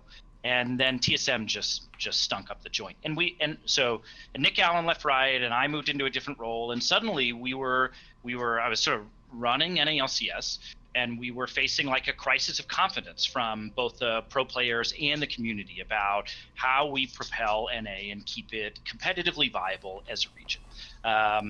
Mark was at Curse at the time. We were talking about ideas. I was talking to Saint about things. We got a lot of feedback from pros, from owners, from players, from coaches, from the community about what should we do. And we tried to do a number of things in response to that. One is we switched to BO3s. We made like a big push to switch to BO3s. Two, I went and told everybody that they could do in-houses on the tournament realm, which hadn't been allowed before that. And I even told them at the time that they could use the queuing system. Like, they could queue up for ranked if they wanted to, but I caveated that heavily by saying, like, it's designed for millions of people, not like 100 people. So TBD on what's actually going to happen if you guys use it. But in theory, it should work. Yeah, I actually have your I don't know if it was you who sent this to me, or Ovi, or who, but I have the original document that you guys sent me when you guys updated. Let's bring it up on the show. No, I don't know if you can, but I don't know if you should. I don't remember what's in there. But me and Ovi, it's nothing bad. Yeah. No. Yeah, I mean, I think we were talking about it. And three, we were talking about, like, okay, scrims is this really manual recording process and getting data. Can we run like programs in addition to help snarf data or whatever? And what we ended up doing is like changing it so that match history wasn't saved for scrims on the tournament realm, so that people didn't have to quit out of scrims every time, and they would have their own history that they could look at, and a bunch of other little things. So we were working on these like quality of life improvements to try to make NA more competitively viable. And ultimately like this big issue around ping and laziness of pros and whatever, which I think Mark did a good job of calling out, is like a totally fair issue. Ping is high, and that sucks. But it's also not something, and I'm glad you guys asked Riot at the beginning, and you should bring that guy on and he can ask it. It's also something that's really difficult for Riot to fix, and the pros, like during this same time, were getting sort of, I think, correctly kind of shit on by the community for complaining that the servers were being moved, and that was bad for the 100 professional players as opposed to better for the millions of pro players. So it was sort of stuck. Offering in-houses, offering a queue that would work, the pros didn't really use it, and that's too bad. Trying to do some other things, BO3s and other things to help NA be competitively viable, like I think we did some solid stuff. So I'm here to try to answer questions that Peter would feel uncomfortable answer. I can speak from both my time when I was at Riot and my time here as best I can. I'll try to be, relatively brief since, I'm coming on a little bit later in the show. But my main point is just that this is a cycle that we go through as NA feels more and less confident about how it's going to do at the next international. And when we're more confident, we don't worry about these issues. And when we're less confident, we worry a lot about some of these systemic problems in the for fun region and, high ping and other things as we're looking for excuses why we're not doing as well. And so I think we should continue to respond and try to improve. But I just also think it's worth people remembering that we've done this. We've been exactly here 2 years ago or whenever it was, grappling with some of these same issues. Yeah, but we all agree it's a problem, right? Do we agree that it's a problem that North America pros are disadvantaged by a sort of high ping, low quality of solo queue system? So yes, I think everybody agrees that's a problem. Okay. Yeah. So, and I think the question is, how do you solve it? Like, scouting grounds is one of the things I worked to implement when I was at Riot to try to solve it, right? We'll put upward pressure on the top of the NA solo queue ladder to try to reduce, some of the sort of for fun attitude, right? Like, in-houses are one way you can solve it. The core issue of high ping, I don't think that's, realistically, I mean, I guess it's solvable, but Riot's not going to solve that, so. Yeah, you're not going to be Korea. You're never going to be Korea. So, like, figure out what else you need to do. And like, I watched the Pobelter video in preparation for this, and like, I don't think I disagreed with anything he said. Like, I intentionally, that segment is called the Flame Game. It's supposed to be a little over the top, not supposed to be completely fair and balanced. And in the very beginning of it, I say I'm not going to accurately like go over the entire topic of NA ping. I just wanted to put a nail in the coffin that like NA pros are streaming too much for in-houses to work, and like the stream, because it's something that got brought up every time in-houses got brought up, is someone would be like, well, you can't stream on it. Well, the players used to stream much more before, right? I think it was one of the main arguments before. So I do think anecdotally that's true. I think Soren used to stream a lot more than he does now. Either way, I think it's fair to say now they're not. And yeah, and I thought Pobelter had some good points, but also some bad points. On the other hand, Peter could not come on the show because he had to stream against it. But he's not streaming right now. I mean, so I didn't. He could have hosted the show. Hold on, can we just talk about it? Like, I could have done the math back then, and I would need to, but like TSM stream more than they do now. C9 maybe, but honestly not really. Balls was not a prolific streamer. Lemon was not a big streamer. Meteos would have been streaming. Meteos would have streamed. High was on and off on Team Liquid at the time, because this is summer of 2015 that we're talking about here. Team Liquid, Piglet was the most popular streamer. Like, Dom didn't stream back then. Like, was Dyrus still playing? Yeah, Dyrus is still playing, and he's streaming. TSM would have streamed a lot. But what about like Envy and those guys, right? Like, well, was Envy around in 2015? Not Envy. I meant to say, who's the red jerseys? TDK and Renegades. No, not Energy. Renegades. Energy. No, not Energy. But either way, like there's a whole host of teams. Yeah. There's a host of teams that even if they were streaming, I think it was important that you put the like viewership hours in there. Even if Energy was streaming a ton, it's not like there were 40,000 viewers watching them stream at the time. Even at the time we were talking about, it's like Sneaky and Doublelift. There were 5 streamers that were probably Team massively Impulse, disadvantaged. Yeah, Tip. 5 streamers who were massively disadvantaged by the no streaming thing, and 95 other pros who would have benefited from a robust in-house system. Yeah, and it's a totally different environment from then. So like maybe that argument would have held more water then. I'm just saying that like right now, the fact that like as this conversation was going on earlier in the week, I saw a lot of comments about streaming. I just wanted to kill it because it's not a factor anymore. Sure, as far as I can tell. But are NALCS pros too lazy? No, I think they don't have good tools. So yes, I think they're lazy about this like self matchmaking system. Overall, I don't think there's a laziness issue. I think also like that shit's annoying, and there's no leadership amongst them to make it like when Special and High, and those guys who have about as much natural leadership amongst that kind of group can't get it done. I don't think it's laziness exactly, but it is inertia or something. I don't Yeah, know what to it's say, Mark. right. So like laziness can mean a lot of things. Like I am unbelievably lazy as a person. Like So I don't true. like cleaning. I sit in my bed all day. I'm a fucking bum. But I'm a very, very, very hard worker for work. Right? So like am I lazy or am I not lazy? Are pro players lazy? No, they spend like 80 hours a week on their goddamn jobs. Of course they're not lazy. Can they problem solve anything that isn't problem solved for them? They don't have a great history of that. So are they Okay, lazy or so not that's lazy? a great jumping off point for my next thing. Hunter, you and the other teams would probably benefit from a stronger North America internationally. You guys provide so many services for them already, where like I'm not going to say the comment I was thinking, but let's say you drive them a lot of places, you feed them, you do everything you can to like just let them focus on the thing. For a while, I don't know if this is still the case, people had to literally wake up players, get them out of the bed to get them to the scrim on time. I had players like Piglet. upset that they were getting reprimanded for being late. Yeah. when I Okay. cook. So you guys babysit them so much. Why not just solve this problem for them? Why not coordinate among all the different team owners to create, like, all right, guys, we have this So, period of yeah, time yeah. as So I think we did, in the sense that like third blocks are the solution to all of this, which is we are sort of collectively increasing the number of organized games or reps for these guys. people always get confused when we say third block or triple block. So yeah. So the way the scrim day works on average is that Tuesday through Friday, there's the first block of 3 games that runs like 11 to 2, and then there's a lunch break from 2 to 3, and then the second block of games, which runs from 3 to 6 o'clock, and then there's a dinner break from 6 to 7 or so, and then now most teams are running third blocks most days, which is 2 or 3 games from 7:30 to 10 o'clock, somewhere in that range, depending on, like days have a natural variance, but it is something like that. And that is like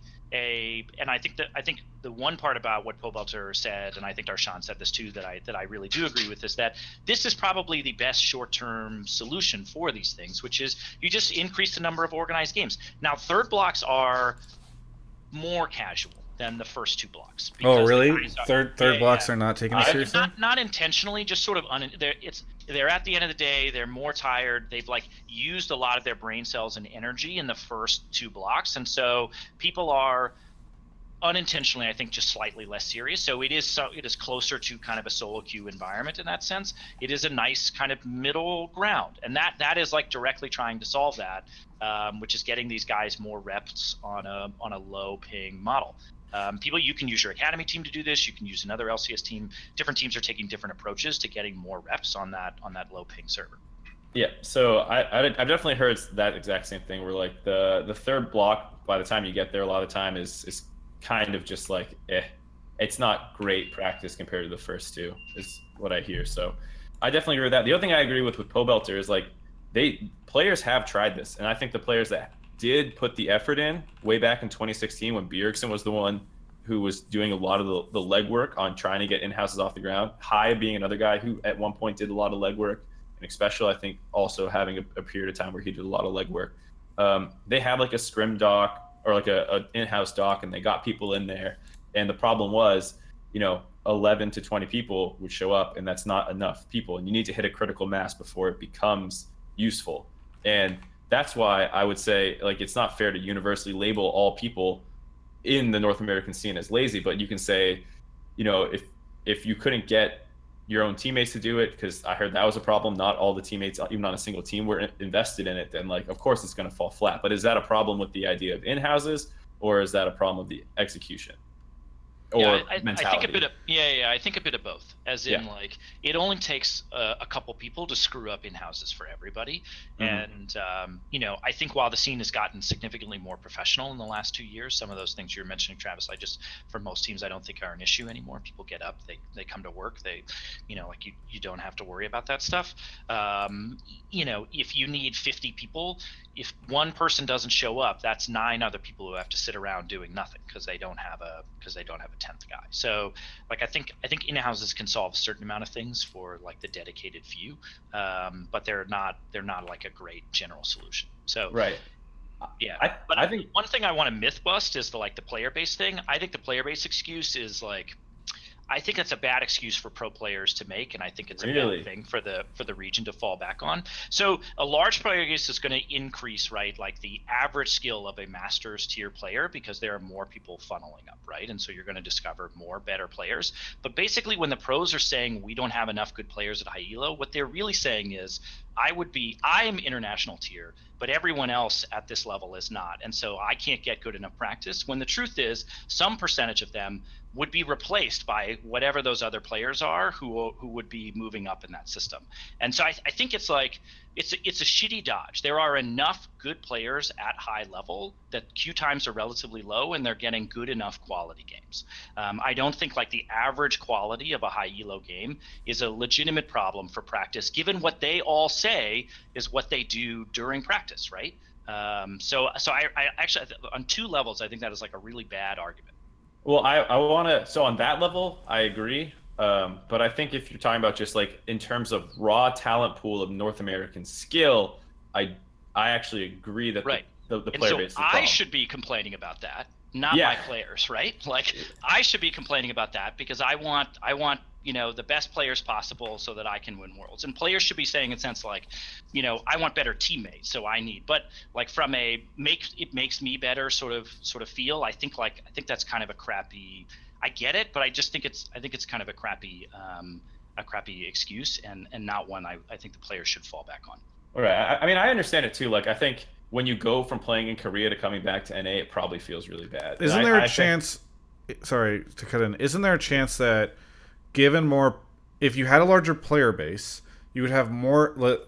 The people who take solo queue seriously would be more likely to percolate up to the top, and so at the highest levels of solo queue, you would have more people taking the game seriously, which would lead to much better solo queue practice. But, like, Cutie Pie's not trolling in High Challenger, right? Like, he's in Diamond 1. Like, all these guys people complain about aren't up there. Like, what? I mean, you can watch these streams. That's not as much. There are one tricks up there for sure, but I actually think there's benefit to one tricks rising up in solo queue, and you. I mean, the EU LCS pros would disagree with you, right? In that they see a significant enough difference in North America and EU solo queue that they bring it up. Maybe they're not right, or maybe it's just an easy thing for them to make fun of us about. But, like, they seem to significantly, and Korean pros when they've come over here, and I've interviewed them, that all the other players seem to think that our NA solo queue is giving them less valuable practice. So I 100% agree with that. It's not that it's wrong. It's just, like, how it's one of what else would they criticize? Like, if Korea comes here, EU comes here, what are they experiencing? Are they on an NA team? Are they criticizing how we do things internally? No, they're criticizing what they have, access to. And the one thing that they have access to is our solo queue, and it is no other way around about it. It is definitely worse than the Korean solo queue experience or a European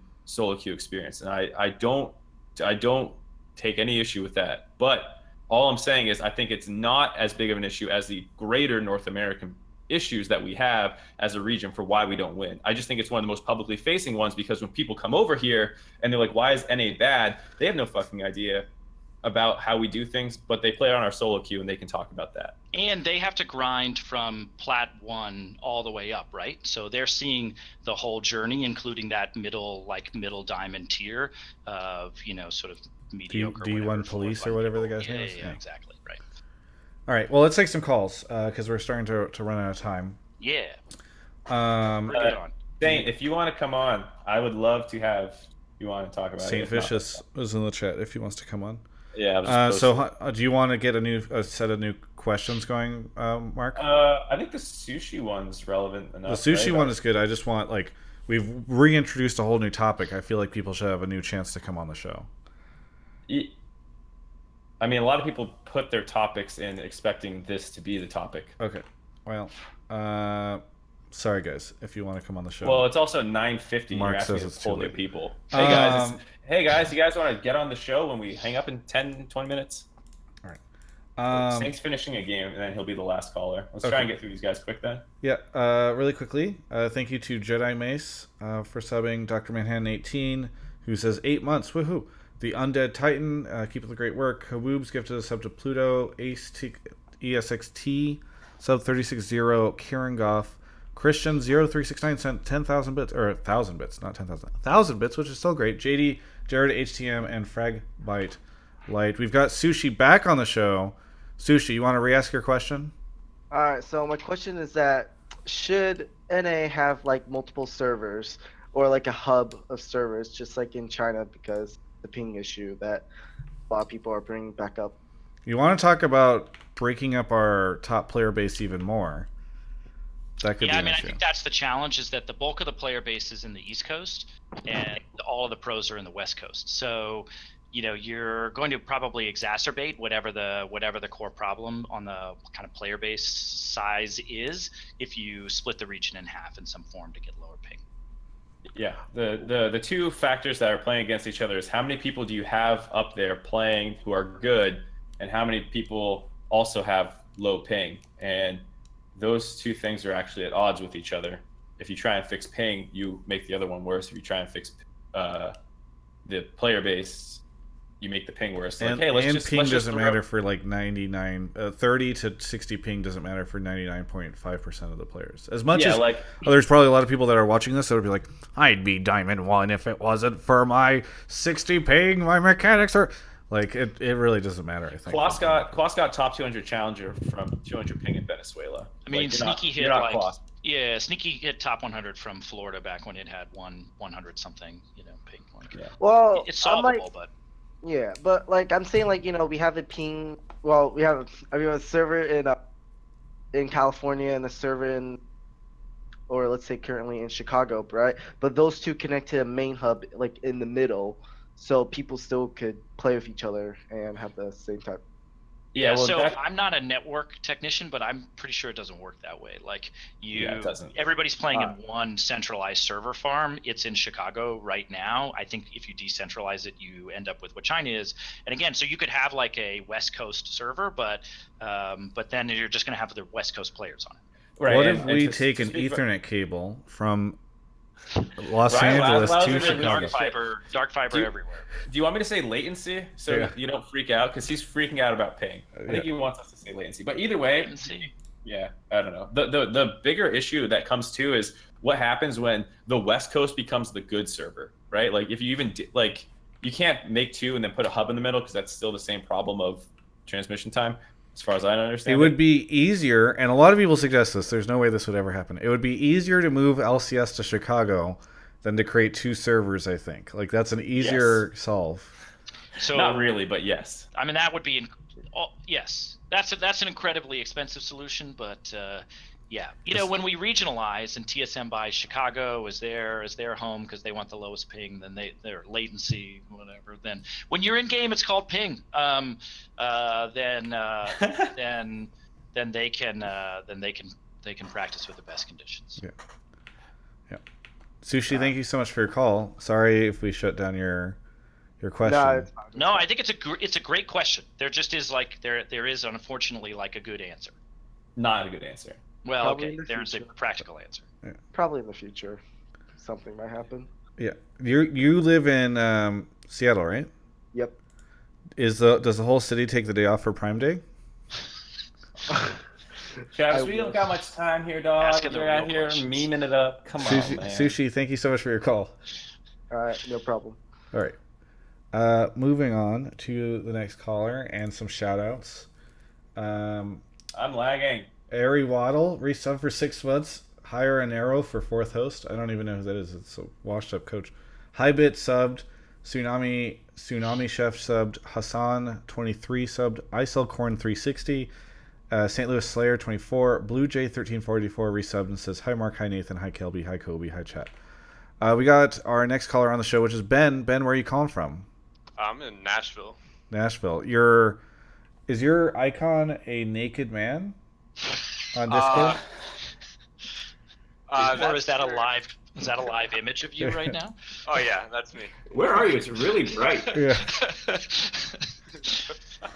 For those that don't know, for maybe some of you guys don't use Discord, you can set an avatar or whatever, and I just always look at somebody's avatar, and his appears to be a naked man wearing a cowboy hat, and he's like, "I'm from Nashville." I'm like, "Oh, I guess you are." And thanks for being a Twitch sub.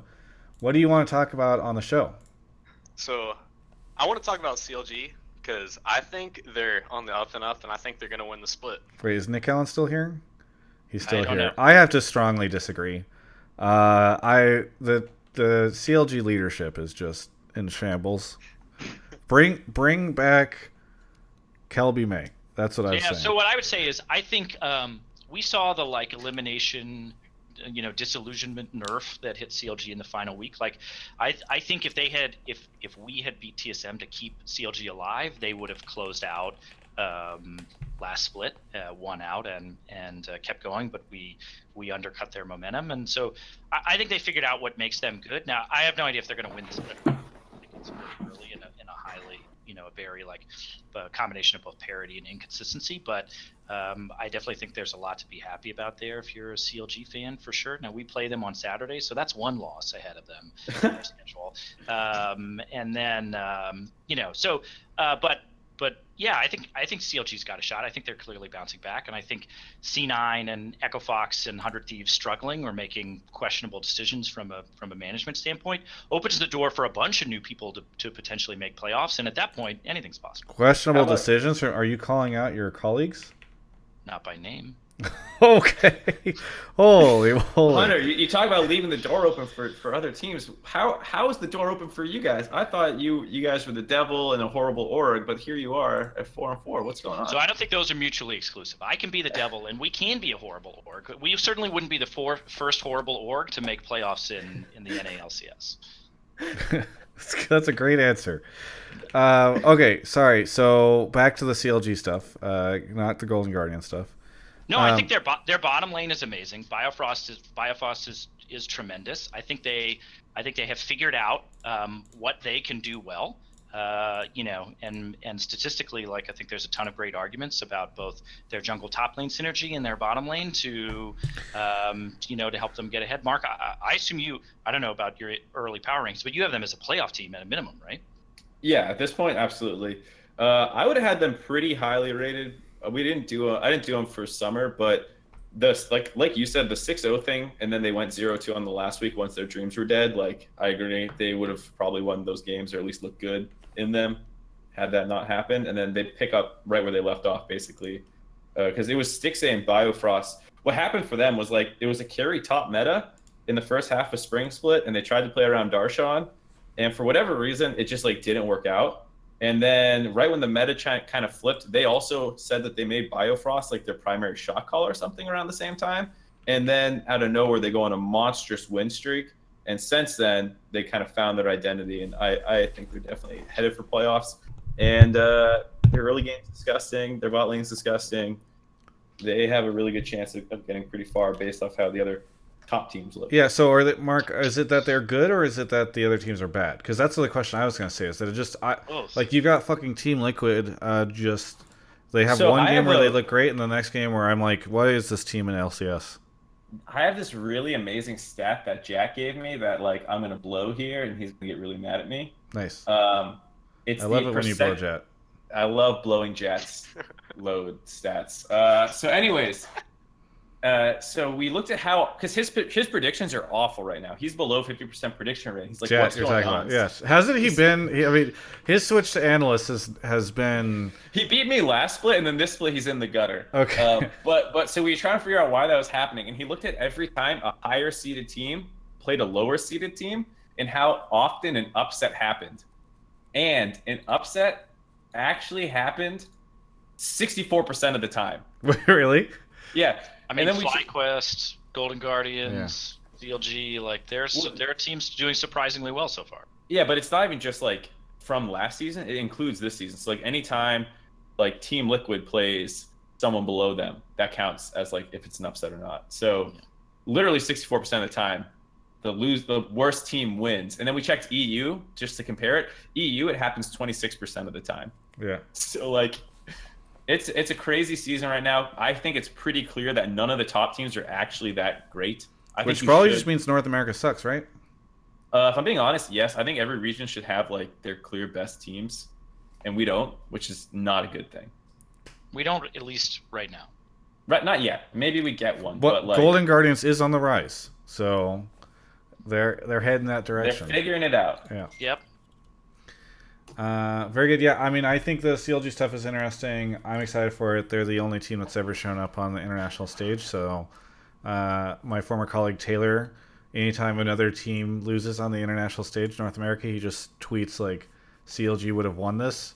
So, I think they'll have to see what happens. But it would be nice to see those guys figure it out. Thanks so much, Ben, for coming on the show. Yeah, thanks for having me. Yeah, thanks for bringing Twitch sub, and maybe put some clothes on next time. I don't know Why about not? that. It didn't bother me. All right, well, let's move on. All right, we've got 2 more calls. Thank you to... So Saint messaged me and said he's not going to be able to join in. Rip Saint. That by default, he now agrees with all of my points and has lost the argument. He was explicitly disagreeing with us in chat, which is why I was excited. Too late. To have him I'm on. sorry. Yeah, well, much like Peter not coming on the show, they don't Yep. have a voice, they're wrong. Concerned Clover has subbed, As the Rush Comes 13 subbed, NM Dude 500 subbed, Bond Dance, Rush Come Home Bible Thump resub for 8 months.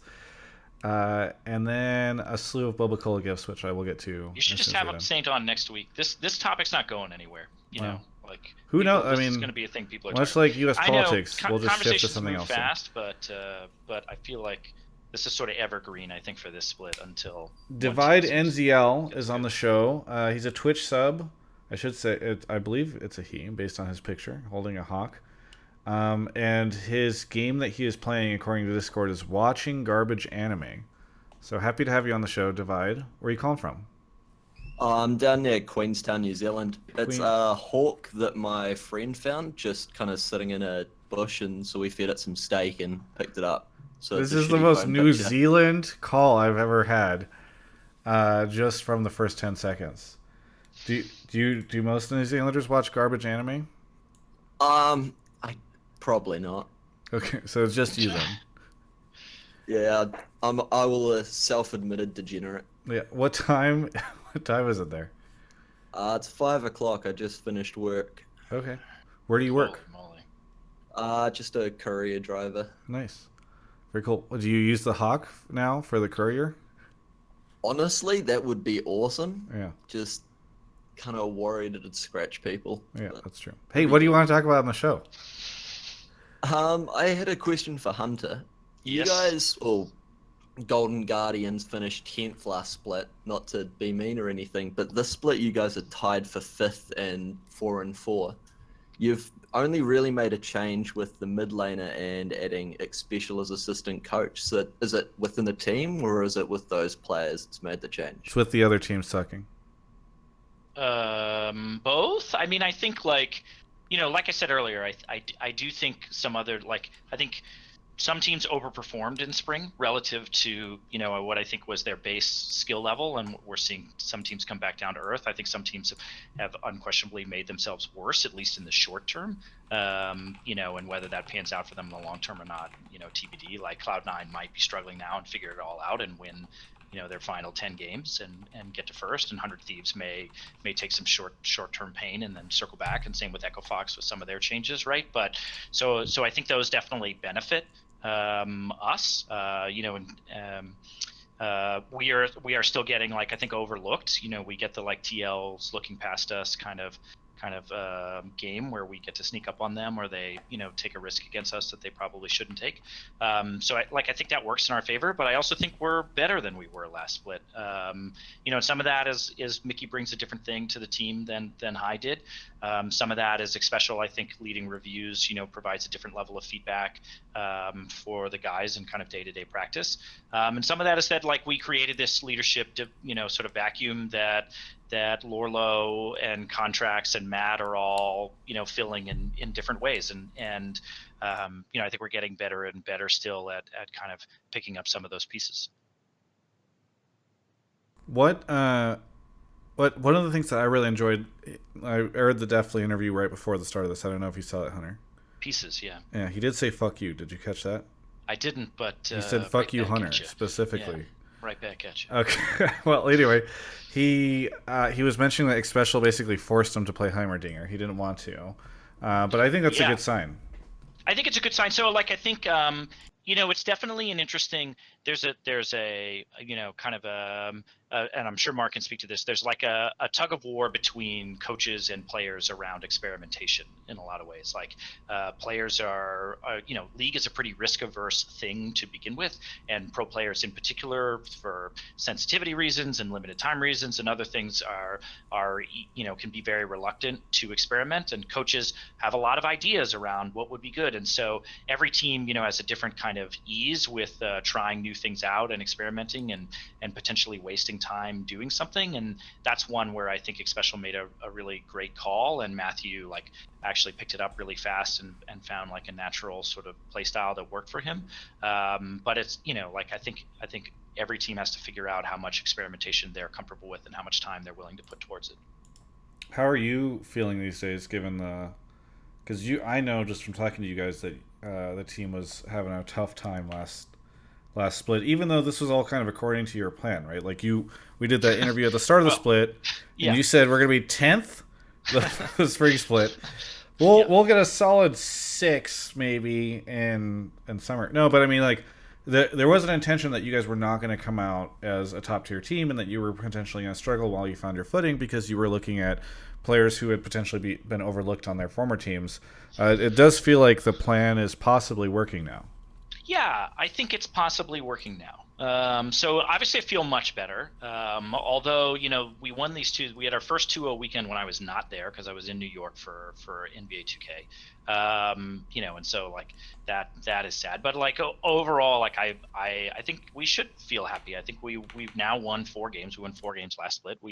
If we keep splitting weeks the way this is going, I think we're certainly right on that playoff picture, and we get a 2-0 here or whatever. I think we're really good. I think we should feel happy. We built a team that we thought would build towards consistent success. That's a clear goal, is not mortgaging the future for sort of success in the present. And I don't know whether we've been successful at that yet, but the improvements make me feel like we're definitely heading in the right direction, and we're sort of on pace, as it were, I think, to get where we want to be for next year, and then for the 10 years beyond that. You were there. You were gone this weekend. I was gone. Yeah. So and this is the first time they've ever gone 2-0. Yeah. It's the first time we ever gone 2-0. First time I haven't been at LCS. Coincidence? I hope not, because I'm going to be there again this weekend. But if we 2-0 I'm not there, and then we 0-2 this weekend when I'm back, I may just never go to LCS again. Yeah. Vasca asks if you're streaming out of a Goodwill store. No, similar though. It is my garage. Where I work from home some days. And it's filled with things he got at the Goodwill store. Yeah. It is actually filled with stuff in part that's going to a Goodwill store because we're cleaning out our house somewhat. Very good. Well, next. Damn it! I see Peter is in Kelby's Discord, and I was like, I can just join his channel and ask him what's up. But then that would mean leaving you guys. Yeah. And I feel like Mark wants to get out here. I'll fill. Bring no. Him for the after show.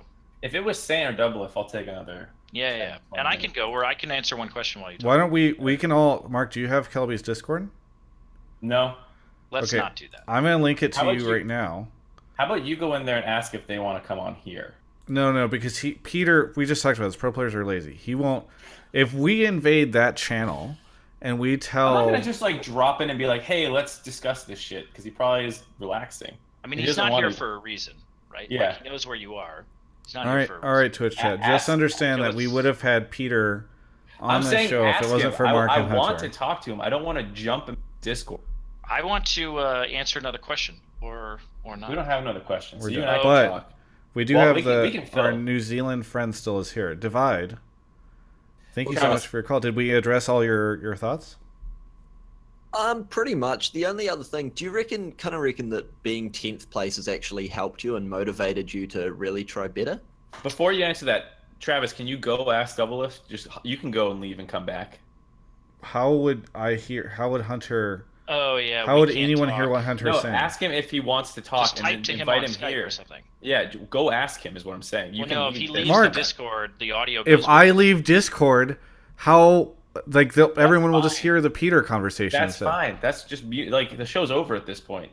I'm saying I don't care. We'll just sit here and wait and talk No, with I'm Divide. not waiting. But You don't wanna wait? I'll talk to Divide. But yeah. But then anyway, there's a show cat so here. I'll Divide's answer the asking. question. You do whatever you want. So, did it motivate? I would say for the players, it definitely did. One of the things I was really struck by when we came back from break is while I had, I think tried to consciously put, set a real competitive goal for the split in a way that we didn't for spring split, and in making playoffs, they had done even more, sort of putting of pressure on themselves from finishing 10th, and we actually had a sneakily high pressure environment when the guys came back and were working really hard before the first week. And I was sort of behind in realizing how much pressure they were putting on themselves. And we had to recalibrate some of the way we approached reviews and other things to make sure that we were matching the level of intensity that those guys were bringing every day, and continuing to challenge them in the way that they needed from the organization. So in a way, I don't know if it did organizationally. Indirectly, it did, as in like the players I think were so motivated by that they pushed me and the org to push them harder and put more pressure on all of us. Very good. Hey, thank you so much, Divide, for the call. That's all right. Sweet as. Thanks for calling in all the way from New Zealand. Appreciate it. Thank you. Okay. All right. I'm going to mute my stream really quickly. I'll go to Kelby's Discord. I'll ask him. It'll take 10 seconds. Everybody hang in there. Hang in, everybody.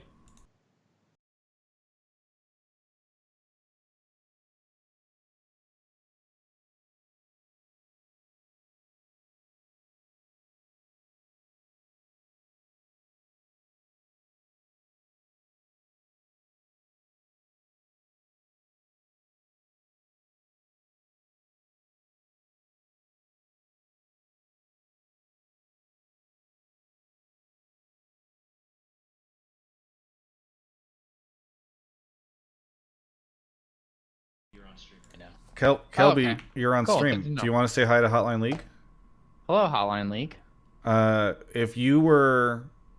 Can if you Twitch were... chat still hear me? Yeah. Oh my God, Mark. Well, I can hear you, Mark. So Just loud. come to this. Come to this.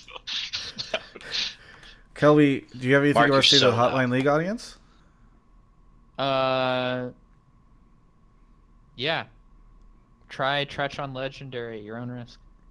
We were trying All to right. see And if that Peter... Total War plug was brought to you by Kelby May. Yeah, we were trying to see if Peter was here because then we could get him on the show All against right, his will. Let's go back. We failed. No, It's no, we okay. can just stay here. Mark can come over. I gave him the No, Discord link. I'm We'll gonna close go. out the I'm show gonna with go Kelby. then. We'll Yeah, close close out out the the show show. with Close out the show, and then Okay. I'll go. Mark, are you coming over? Oh, he can't hear me. Let's go back. Let's go back. Mark, and then you can come back. Come to the Discord I just linked in the chat. Okay. Anyway, so that's the show. Mark is here. Okay, good. Mark, We're all here. do you have anything that you would say here? Any shout-outs, any plugs, anything you would say at the end of the show? Nope. No, nothing. Nope. Let's go. You're just in a rush again? What does Hotline? Does offline do stuff on Monday nights? No one cares about my shitty jokes about how I'm boring and I'm not doing anything. So true. Yeah, I'm self-aware enough to know that they'd rather hear a real conversation. All right, Hunter. Any shout-outs, any plugs at the end of the show? No, I mean, I think I want to thank all the Golden Guardians fans in general, those of you who stuck with us through last split, and those of you who are finding us now. It's great to have you aboard. And just in general, like this is this topic that we're talking about more broadly about how to make NA a better region, I think is a really interesting topic and valuable, and we should keep talking about it, but maybe that's enough for one night. And if Peter, accidentally stumbles back into this room while you still have the call on, you should ask him some questions. So thanks, everybody. Kelby? No, thank you, Hunter. Kelby, any shout-outs, plugs, anything at the end of the show you want to say? No, I'm good. What's Why do you sound like you're in pain? He's stretching Because he's waking up from a total war coma. I am in pain right now, dude. Are you still I've got failing Dark at your Elves campaign? down my fucking throat. All right. All right. Well, I'm gonna go back to the other Discord, or I'm gonna drop down a different channel since you know. All right, guys. Thanks everyone for joining. This is Hotline League episode. So I'm here just saying goodbye. Then is that what's happening? Yeah. We're wrapping the show. Okay, wrap it up. All right. This has been episode 36 of Hotline League. Really appreciate everyone who watched. I'm going to hang out on stream for a little bit at the end of the show, or as the show ends. We do put it on an audio version of the show, so feel free to hit that up. I think it's on Spotify, but it's definitely on iTunes and Google Play and stuff. I've been told it's on Spotify. I just wasn't able to find it, so go to take a look for it. Thanks to Omen by HP. By the way, I'm rocking the new Ateo t-shirt. They now have a t-shirt you can get. I'm normally a large, but this is an extra large. If you have a gut, it's very form-fitting, so you got to go one size up. You can hit that up at ateo.com, my friends. Thank you, everyone, for watching. This has been Hotline League, episode 36.